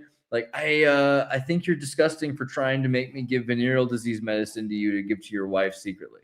Did you say it was disgusting, or was it? I thought he was just holding it over his head. Well, a little bit of both. A little bit of both. I think it was disgusting. Well, yeah, because he was a tradesman, and his trade was blackmail and like getting shit on you and dirt on you. It was like holding it over your head. He had many commodities. He was a man of many commodities. Apparently, we talked about earlier today that he might have actually been a drug trafficker too. So not just like human trafficking. Well, that's just easy access to black capital. Yeah, a guy in the Caribbean with cocaine. Like, oh man, who ever heard of that? He had open access to the CIA, so Lord knows, like, if he had some like reverse engineered spaceship and like. If he was involved in some of the abductions that happen, where where some guy in a suit puts something up a farmer's butthole or whatever. Oh, for sure. Yeah, I mean, it didn't sound super great. He said that you asked me to delete the emails regarding your Bill Gates STD at your request that I provide antibiotics that you can surreptitiously give to Melinda. Yeah. Okay, so slip them, if I've ever seen one. Slip to your wife. Yeah. Slip them to your wife. Yeah, but he's not surreptitious. He's not saying it's disgusting though. He's just holding it over. When I use the word surreptitious, I mean, is it really just objectively secretive? I feel like there's a little bit of an implication with surreptitious. Yeah. You know, that there's various elements. Yeah, because it's a blackmail email. So it's not like supposed to sound friendly, dude. I mean, maybe. I don't know. I don't know. No, I'm not. don't know what hairs we're splitting here, but Look, the hair we're splitting is like, is Bill Gates is probably worse than Epstein. Yeah, but it's really playing on the deep-seated fallacy in every man's soul, right? It's the whole like latent, unsatisfied, bottomless pit of sexual gratification. And I'm not even about demonizing that. I don't want to demonize guys for like exploring their sexuality as long as they do it safely and within the law, I guess. It's just, if you instead of trying to like objectively moralize everything, why not just treat your sexual energy as something else, something like a virile source of energy or life force that you actually need to create things. So don't think of it like, just think of it like, don't waste, like why waste it? Why you only have so many years in your life as a younger male? Like why waste your most creative potential life force on, gratification? It's like, oh, I want to fuck the hottest model or the hottest actress. It's like, come on, that's like a fleeting moment. And what you end up giving up in like life resources, like you could use that to do other shit, to do cool shit, And there's no moralizing involved. It's not like I'm calling anyone evil for like, getting into porn or whatever. It's just, it's a little wasteful, that's all you got to do. You don't really have to put it anyway, any other type of way. I'm concerned, and I'm not saying that I'm right about this either, but I'm concerned that we've joined in with the elite and the mainstream media in a shifted and shaped narrative where the elite were the innocent, manipulated and blackmailed people that would normally not do these terrible things. Like Bill Gates was obviously tricked. He's an innocent man who loved his wife, but he was tricked by this terrible man. And everyone's saying Epstein's this terrible guy who's the actual villain. He's the one who did all these things. He's the one who made Bill Gates sleep with those prostitutes that gave him venereal diseases. And it just, to me, I'm starting to think, wait a second. Is Epstein not what people were saying? Is Epstein actually the dude who, like, maybe he's Q? Maybe Epstein's like, because Q's constantly like, look into this Epstein guy. What's he up about? Like, I mean, to me, there's something tasty here that spicy. Yeah, because Epstein would like constantly invest in adenoviral medicine. He had like a kill switch in case he ever got arrested, right? What happened right around his death is the COVID pandemic, right? Like literally December 2019. Yeah, right? I've heard that. But Death, quote unquote. that doesn't make sense. That doesn't make sense. I don't think that's Right, his kill and that's switch. what I we don't should think say. Exactly. I want every YouTube mod who's listening to this to know that we think that's an absurd theory that makes no sense. It's just a thought experiment. It's a dumb thought. It's a bad think is what it is. Bad think from bad thoughts. That's what it is. Wrong thought, even. Huge distraction and Oh, not a proper thought. I don't know. I'm just saying. Yeah, not dead. What a crazy thing to suggest.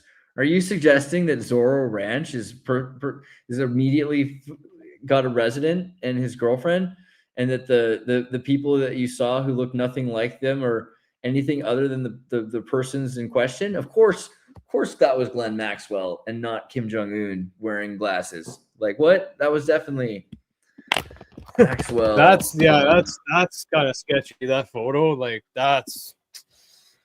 Where is fan it? of that. What No, the it's I don't know. That's worse. That's worse than the Jim Carrey thing. I was about to say, like, that's a picture of Jim Carrey. If we just find it again, it's lost now. Oh my god. Is this her? Is Glenn Maxwell cute? Did you see that? That was the question it had. Oh man, the world is so screwed up. What are we gonna do? Is this her? Is Julie Maxwell true?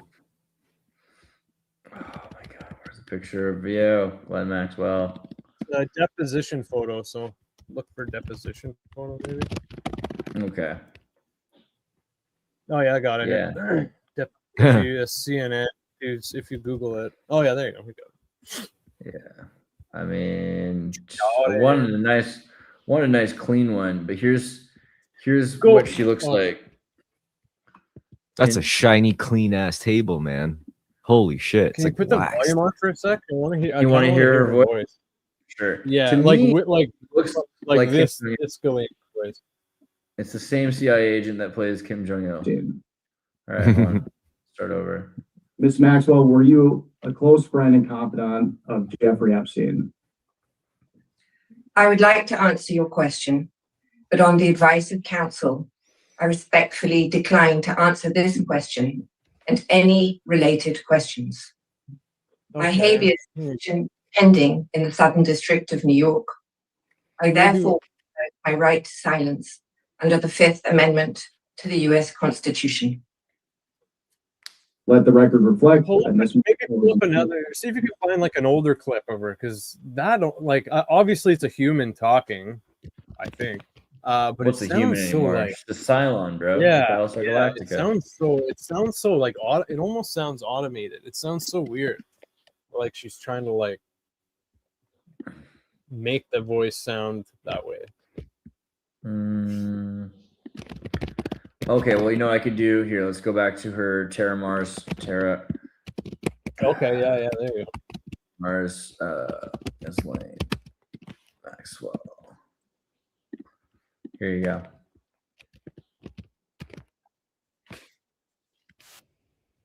I have to change the tab. I forgot how this works. Sorry. For sound.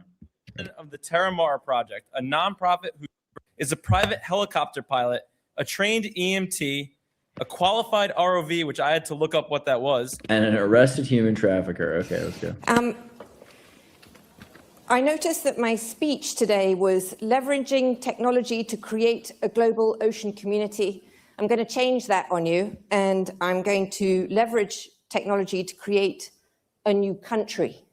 Now, I know I speak with a funny accent, and so yes, I did say country, not company.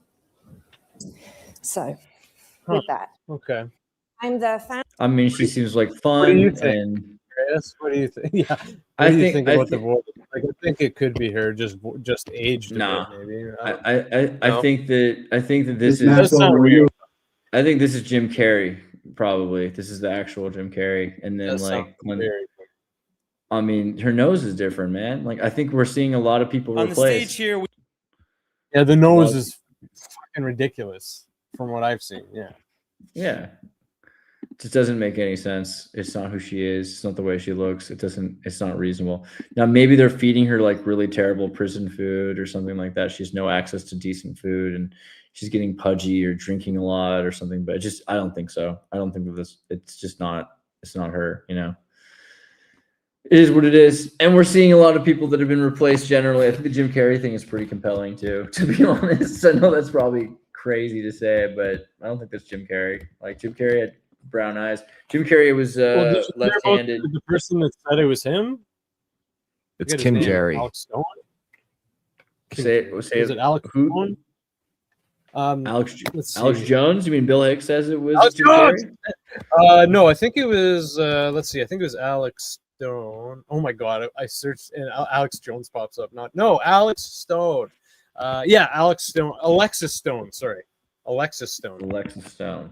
Oh yeah. Alexis Stone. Yeah, I don't think it's Alexis Stone pretending to be Jim Carrey either. I get why they Is said Alexis that they Stone were. a 'Cause they female thought it'd be really or a funny. trans It's like or- a non-binary artist who's a guy originally, if you can say that, I guess. Yeah, dude makes does all this like style art, can dress like people. Oh man, I was trying to show you the whole time and you missed it. Here's Alexis Stone getting prepared to be the Mona Lisa, right? You know, all set up, bald headed, mask worn. And then there you go, Mona Lisa. Fuck it, mask on. Oh, so just to go sit at a fashion show? Yeah. Okay. I mean, but it's Well, not like the experience is the craft, you know? But yeah, I figure Jim Carrey, you know the deal with the alleged murder, Jim Carrey murder. You're saying Jim Carrey was murdered? You heard it here, you heard it here first, folks. So there's a conspiracy theory that Jim Carrey murdered a guy. Yeah, that's what I thought it was. What's his name? Terry Gar, Mike Starr. Yeah, Charles Rocket. Charles Rocket. You know who this guy Charles was? Rocket. Charles Rocket from No. Hocus Pocus, Dumb and Dumber. He's in UHF. What part are you from Dumb and Dumber? He's like one of the main guys, isn't he? Like the boyfriend or whatever in Dumb and Dumber. Oh, the villain. Yeah, Oh, Charles Rocket. Charles Rocket. Yeah, and Yeah, you're right. Yeah. And he was in. I watched a show, and he played the brother of someone. What show was he's he? in tons of stuff, man. He's in a lot of stuff. So here he is at the party, and he's meeting up with them at the party in Dumb and Dumber. Oh my god, I gotta be careful with this tab problem. The tab is like I had all these windows open. I was trying to show you. Here's him in Dumb and Dumber. Here he is with the eye patch. Here he is with the cell phone and the money in the big house. And Jim Carrey killed him? No. That would be crazy. That's what it was. That would be absolutely crazy for Jim Carrey to have killed him. And we cannot say that on television in case he has lawyers watching the show. So what we'll say is that the conspiracy theory, well, let's start with the truth. Like, what do we know?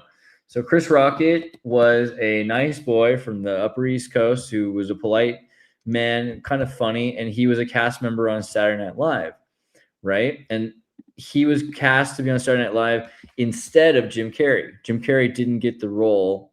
Charles Rocket did. And very shortly after this, Charles Rocket was found dead with his throat slit in a field in Connecticut. Just a bit away from New York City, Mm-hmm. And then in the Cable Guy movie, there's a line where he says, he slits the throat and leaves him out back a mile away in the park or something like that. What's the deal? I'll look it up again. Hold on. Type in Charles Rocket Jim Carrey. There we go. Jim Carrey. So this person claims that Jim Carrey is an active Hollywood serial, person who started when Jim auditioned for Saturday Night Live when he was dropped in favor of Charles Rocket. Who's Charles Rocket, the villain in Dumb and Dumber? Rocket was found dead in a field near his home with his throat cut. His death was ruled as a suicide. In Dumb and Dumber, Jim Carrey improvised the line, quote, "They catch him half a mile down the road and slit his throat." End quote. Jim Carrey's other victims allegedly Catriona White, Jonathan Brandis, Chris Benoit. And who knows if any of that's true? It's probably not true, of course, right? But just saying, this is the conspiracy theory that's existed since the 90s. Benoit. That he's kind of an insane person. It is Benoit? See, I thought that someone told me it was Benoit. I felt Benoit beads. Dang it. Wow. Thank you. All the Canadian education was worth it. It Benoit. Benoit. Yeah, isn't it Benoit? Benoit, eh? Benoit there, eh, bud? Benoit there. Well, I don't know. So I wouldn't be surprised because there's a lot of stories about Jim Carrey if all of a sudden they just replaced him because he played Biden and there's the idea that and he played Andy Kaufman, right? Andy Kaufman, people have said it was Newsweek. And he got right into that one too. He got right into the Andy Kaufman. There's a whole documentary about how he got right into that role. Dude. He was possessed by a demon, like the Ouija board, and he thought it was Andy Kaufman, but probably wasn't. Is Donald Trump really just Andy Kaufman in disguise? Newsweek, an investigation. This is ridiculous, but this is something that people have actually written articles about. The idea that Andy Kaufman is not dead.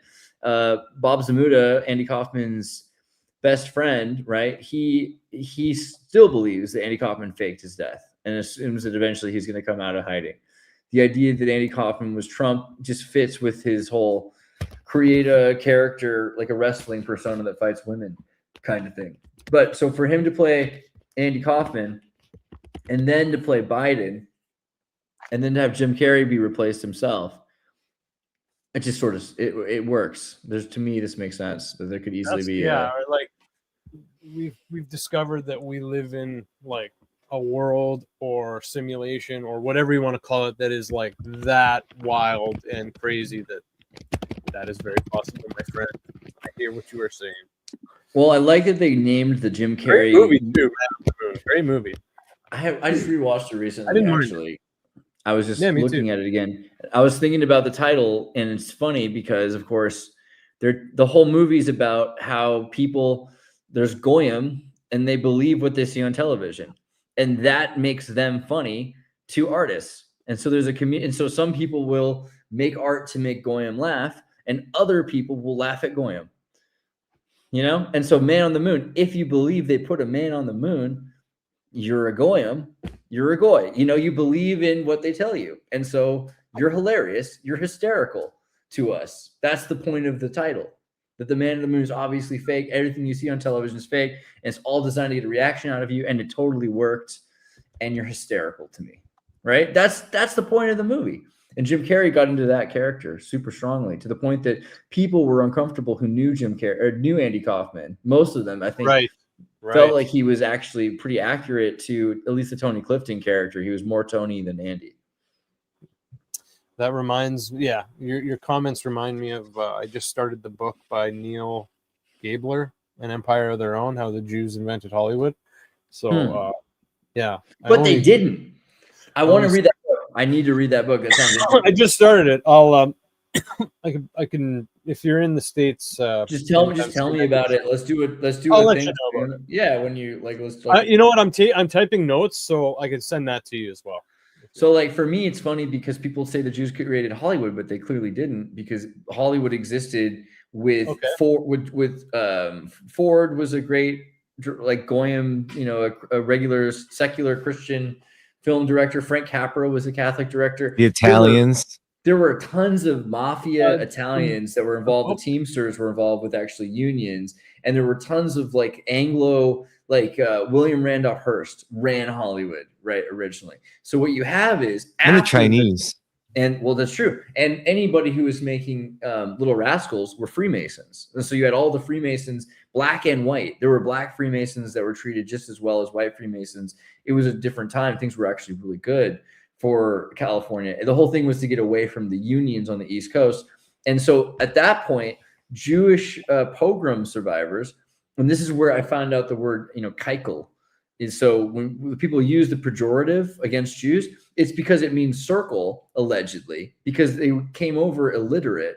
And instead of signing their names with an X at Ellis Island, they would sign their names with a circle, apparently. So the circle is the Yiddish word for keikel is the Yiddish word for circle. So it's interesting because you have a group of people that really did rise up. I mean, like, their parents couldn't speak the language. The kids had to go out and get jobs as newspaper boys when they're 5 years old and learn how to speak, you know, Ukrainian and Russian and Hebrew and Yiddish and German and Italian and English, at all of these languages. They had to learn all these languages as children. And then out of this, at some point, maybe in the 30s, you start to see more Jewish directors, but it's really not until like the 40s and then the 50s after World War II. Animation in the 30s, there were a lot of Jews. 50s, though, all of a sudden, a lot of Jews are working in Hollywood. And so something happens in that transition period where Jews have made it. Like, they started to succeed in a society that have otherwise burned their homes, refused to let them have jobs, chased them out of their countries, made them learn new languages, treated their parents like crap, right? Like, their parents couldn't get jobs. Like, it was like literally child labor. The Jewish families that you see were the victim of the children having to do everything to adapt to American culture. And then out of that, Hollywood becomes Jewish. But it's not an invention by the Jewish people. I mean, there or any particular Jews, because there was already a Hollywood by that point. I don't know. I think that's interesting, just because we don't think about the going. Let me wait. Quick question. Early in the 20th century, were there a lot of like Jewish reporters, like Jewish journalists and reporters? Plausibly. I mean, I'm thinking the only one I can think of is Superman and Lois Lane, who's certainly Jewish, but in real life, I don't know. Because that could easily bleed over into, say, like the comic industry, you know, because that was like heavily ingrained into the press. And then that would easily make sense for like excelling in Hollywood, because you really do have your finger on the pulse of American culture, for example, like contemporary culture at that point. So yeah, you would have a lot of insight, especially if you were already into writing. So how hard would it be to apparently your point tracks. According to ChatGPT, newspapers and immigrant press, many Jewish journalists began in Yiddish language newspapers. I had a feeling. Mainstream journalists reporting to enter English language mainstream newspapers, particularly the New York Times, New York Tribune, Herbert Bayard Swope, early 20th century American journalist. Walter Lippmann, influential political commentator. Yeah, it looks like that was maybe like when that started, the push started or anything. When does this start? Because the book talks about this. I think like this. I think the 1910s or 1920s is when the Jews started to come over and that was like a heavy, and that was a crazy time. yeah, for sure, yeah. So the Yiddish language newspapers like the Forward were founded in 1897, but really entrance into mainstream English languages is in the 1920s, by the 1910s and 1920s. There we go. Yeah. Well, when I finish the book, I'll get the notes together and I'll send them to you. And yeah, we can do something on that because I would love to hear your thoughts and talks on that. So that'd be cool. Is Stan Lee Jewish? Yes, Stanley is Yes, super Jewish. absolutely. His actual last is. name is Lieber. Stan Martin He's Lieber. obviously Chinese as hell with a name like that. Yo, it's actually funny. I've read like plenty of articles where it's like they don't even deny it, where they're like, yeah, Jews run the media. Imagine if it was like the Christians or the Protestants or the Muslims Totally. or something. It always sucks when they do it. Agreed. Yeah. Like I mean, realistically, this is the thing. When Jews ran Spain, you could do whatever you wanted. When Muslims ran Spain, things were chill. You could be Christian or Jewish. When Christians ran Spain, they killed you for being Muslim, Christian, or Jewish. Like if you weren't just the exact kind of Catholic they liked on that day, and even then sometimes they would just kill you. Like Christians were really hard to deal with. It's kind of funny how people look at them like, oh man, we want to live in this like think about Christian societies, Salem, Massachusetts with witch burning, the Puritans cutting off people's hands for working on Sunday, Spanish Inquisition. Is there a good one? Byzantine Empire, murder. I don't know. People. What about teaching people like how to read and write? I think that's pretty cool on the church, They didn't have to do that. Yeah. Oh, I think yeah. so. Okay, like yeah. Jesuits It's part, and friends. yeah, it's part of the mission. You go to an uncivilized land, you bring the Lord's, gift of knowledge and literacy. God's language, English. Yeah. Yeah, God's favorite language in English. I feel like it's kind of backwards though, because people used to teach their families many things, and then Christians show up and say, you're no longer allowed to have kids because you're going to be the priest now, and you're no longer allowed to have kids because you're going to be the altar boys, and you're going to be the nuns, and you're going to have sex with the priest, but you're never going to get married because you're married to God. And from now on, we're going to have these schools where we're going to beat the hell out of your kids until they learn how to speak backwards, English. basically. Whatever, Yeah. just like, because you look at right to left, left to right, they're switching you backwards, and then they give you backward symbols, the Cyrillic versus the Greek versus Latin, or even Etruscan. You look at the Etruscan alphabet, it's mirror backwards to the Roman alphabet. Everything's backwards. I totally agree with you on that. And as far as like the earliest known written music, like it's religious. So they even have kind of like a cultural monopoly on that too. Like in terms of the Western canon of like classical music, I'm pretty sure the earliest stuff was like Gregorian chants or something. No, you go back further. Like Song of Sikolos was what I was thinking of. Let's see, Song of Sikolos, Greek composition, oldest song surviving an entity, the Sikolos epitaph. Not only the oldest surviving complete musical composition, but also the first to include musical notation. Ancient Greek inscription discovered in 1883, so it's probably just made up by a bunch of people that are hiding Tartaria. Oh no! I'll give you that. But it was found on a pillar in the ancient Greek town of Tralles, now known as Aydın in Turkey, and it includes 2 poems. It's a pretty cool song. It's like dun dun dun dun dun dun dun dun dun dun dun dun dun. I mean, can we Song of Sekilos? What a badass name for a song. It is pretty good. Here, I can probably get. I mean, like, what are they gonna do? What are they gonna do? Take away my rights, my freedoms? Is this it right here? There we go. Okay, there we go.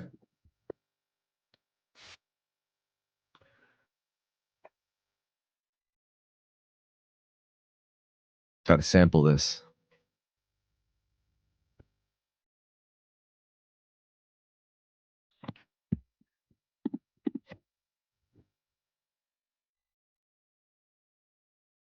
Bum bum bum.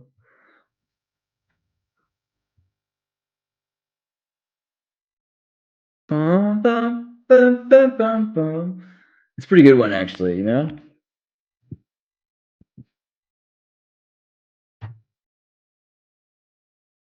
Bum, bum,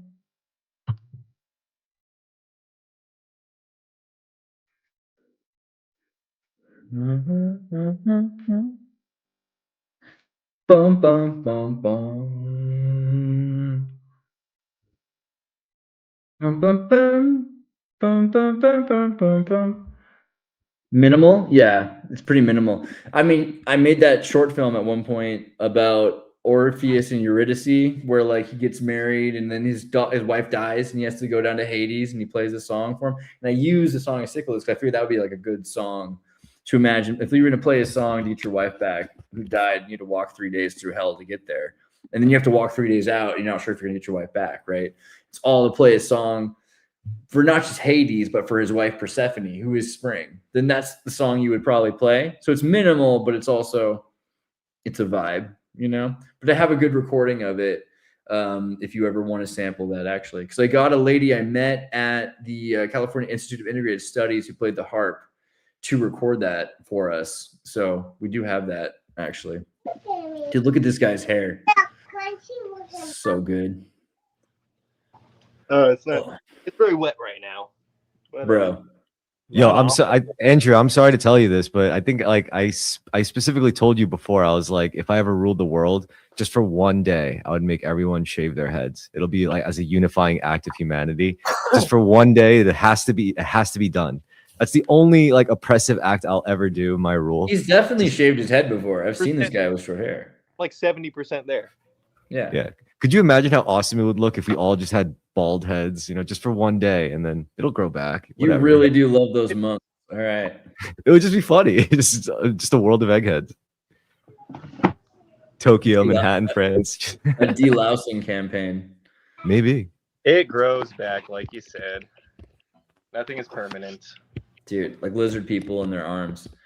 Well, okay, we're pretty deep in it. Maybe some like let's have some eulogy thoughts here, some closing thoughts. Who goes first, Jordan or Andrew? Andrew, maybe you should go first because you got, you know. Oh yeah. Closing thoughts. I don't know, man. The only way that we're gonna get through these dark times is love. That is the one unifying thing. So, you know, instead of being anti the thing that you hate, just be pro the stuff that you love. And you know, I think that's a good first step for anybody to take. Thank you for your time and your love. Beautiful. Not bad. Okay, Jordan, what about you? Sorry, like what kind of statement would you like me to make? You gotta make like a wise, like life-changing statement that like makes us all better people, or else you get lit on fire. That's the game show part of this. I mean, I think one thing I would say that you know, don't put too much pressure on yourself. You know your limits, but also know your strengths and powers. You know, you can do anything if you take the time to learn and practice and get there. And I also would say, you know, treat people how you would want to be treated, but also kind of try to keep in mind, you know, people that you do interact with, if they do piss you off or they're rubbing you the wrong way, just keep in mind that, you know, they have their own life, they have their own shit. It might just be as bad as yours or worse. They might be having a terrible day. So yeah, just a tip for navigating through society. But yeah, always keep your head up. And if you always do your best and you always do good, then you don't have to worry about you know, being raked over the coals or you know, have to regret your actions. And yeah, I think that goes a lot into stepping forward each day with, you know, a fresh mind and a happy mind. That was surprisingly solid. Yeah, for the spontaneousness of it, I think that was a good one. Okay. So Chris, you want me to give some bit of wisdom, some tidbit? Yeah. All right, I got a good one. I just learned this recently about the AAA system, the 3A system, and it's assess, assemble, and act. So basically, if you want to get something done, you assess, you figure out what you need, figure out what you want to do, and figure out what you need to do to get it done. Then you assemble what you need to get it done, and then you just fucking act. So I thought that was really cool and simple, and a lot of people could apply it to a lot of different things. So have at it. And thank you all so much for listening. And thank you guys for hanging out. It's fun. It's pretty solid. Yeah, I would add, I guess, what's the platinum rule? Is that really the one where it's like, it's good to do unto others as you would have them do unto you, but maybe also consider how others want you to do unto them too, because some different. There was one. Sorry, I didn't mean to cut you off, but like, I like the treat yourself how you want others to treat you. I think that's a really powerful one as well, because a lot of themselves last, subconsciously, and we as individuals set the standard for the treatment that we're willing to accept. So treat yourself right first, and the world will follow suit. I like that. And I guess the other thing is, like, if there's things that you don't feel like you're going to do, like you've got this list of things you want to accomplish in the world and you're not going to do them, but you have the tools to do them, sponsor someone else somehow, get them the information and tools they need from you that you're not using so that they can do those things. Like, try to get things done, and don't let your ego stop things from happening. But yeah, cool. All right. Love you guys. I'll see you guys next time. Love you guys. Peace out.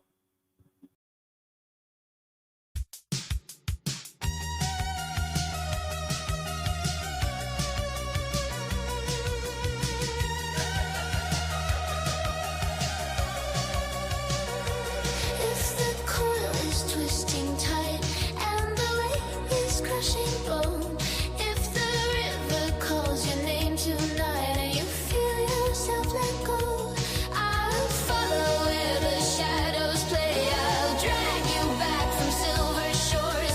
Don't you dare dissolve away into that endless blinding glow.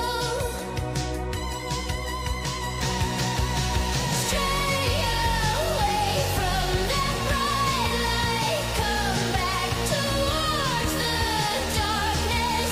Stay with me in the fever, in the fight where the blood still burns and sparks. Stray away from that bright light. Come back to my arms.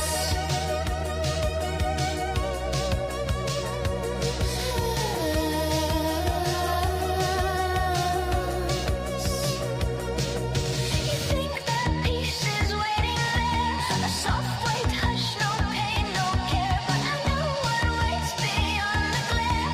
Nothing, just nothing, and I'm not there. Your pulse is mine, your ache is mine. This coil may choke, but it's alive. I'll make you beg to feel the knife of every breath you try to hide. Don't go quiet into that gleam. Don't leave me raging in between. I'll call you from the angel scheme. I'll poison paradise if it still just scream away from that bright light. Come back towards the darkness.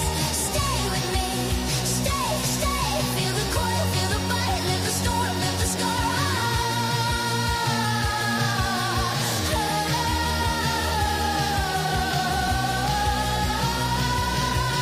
Stray away from that bright light. Come back, turn back to where we are. Stray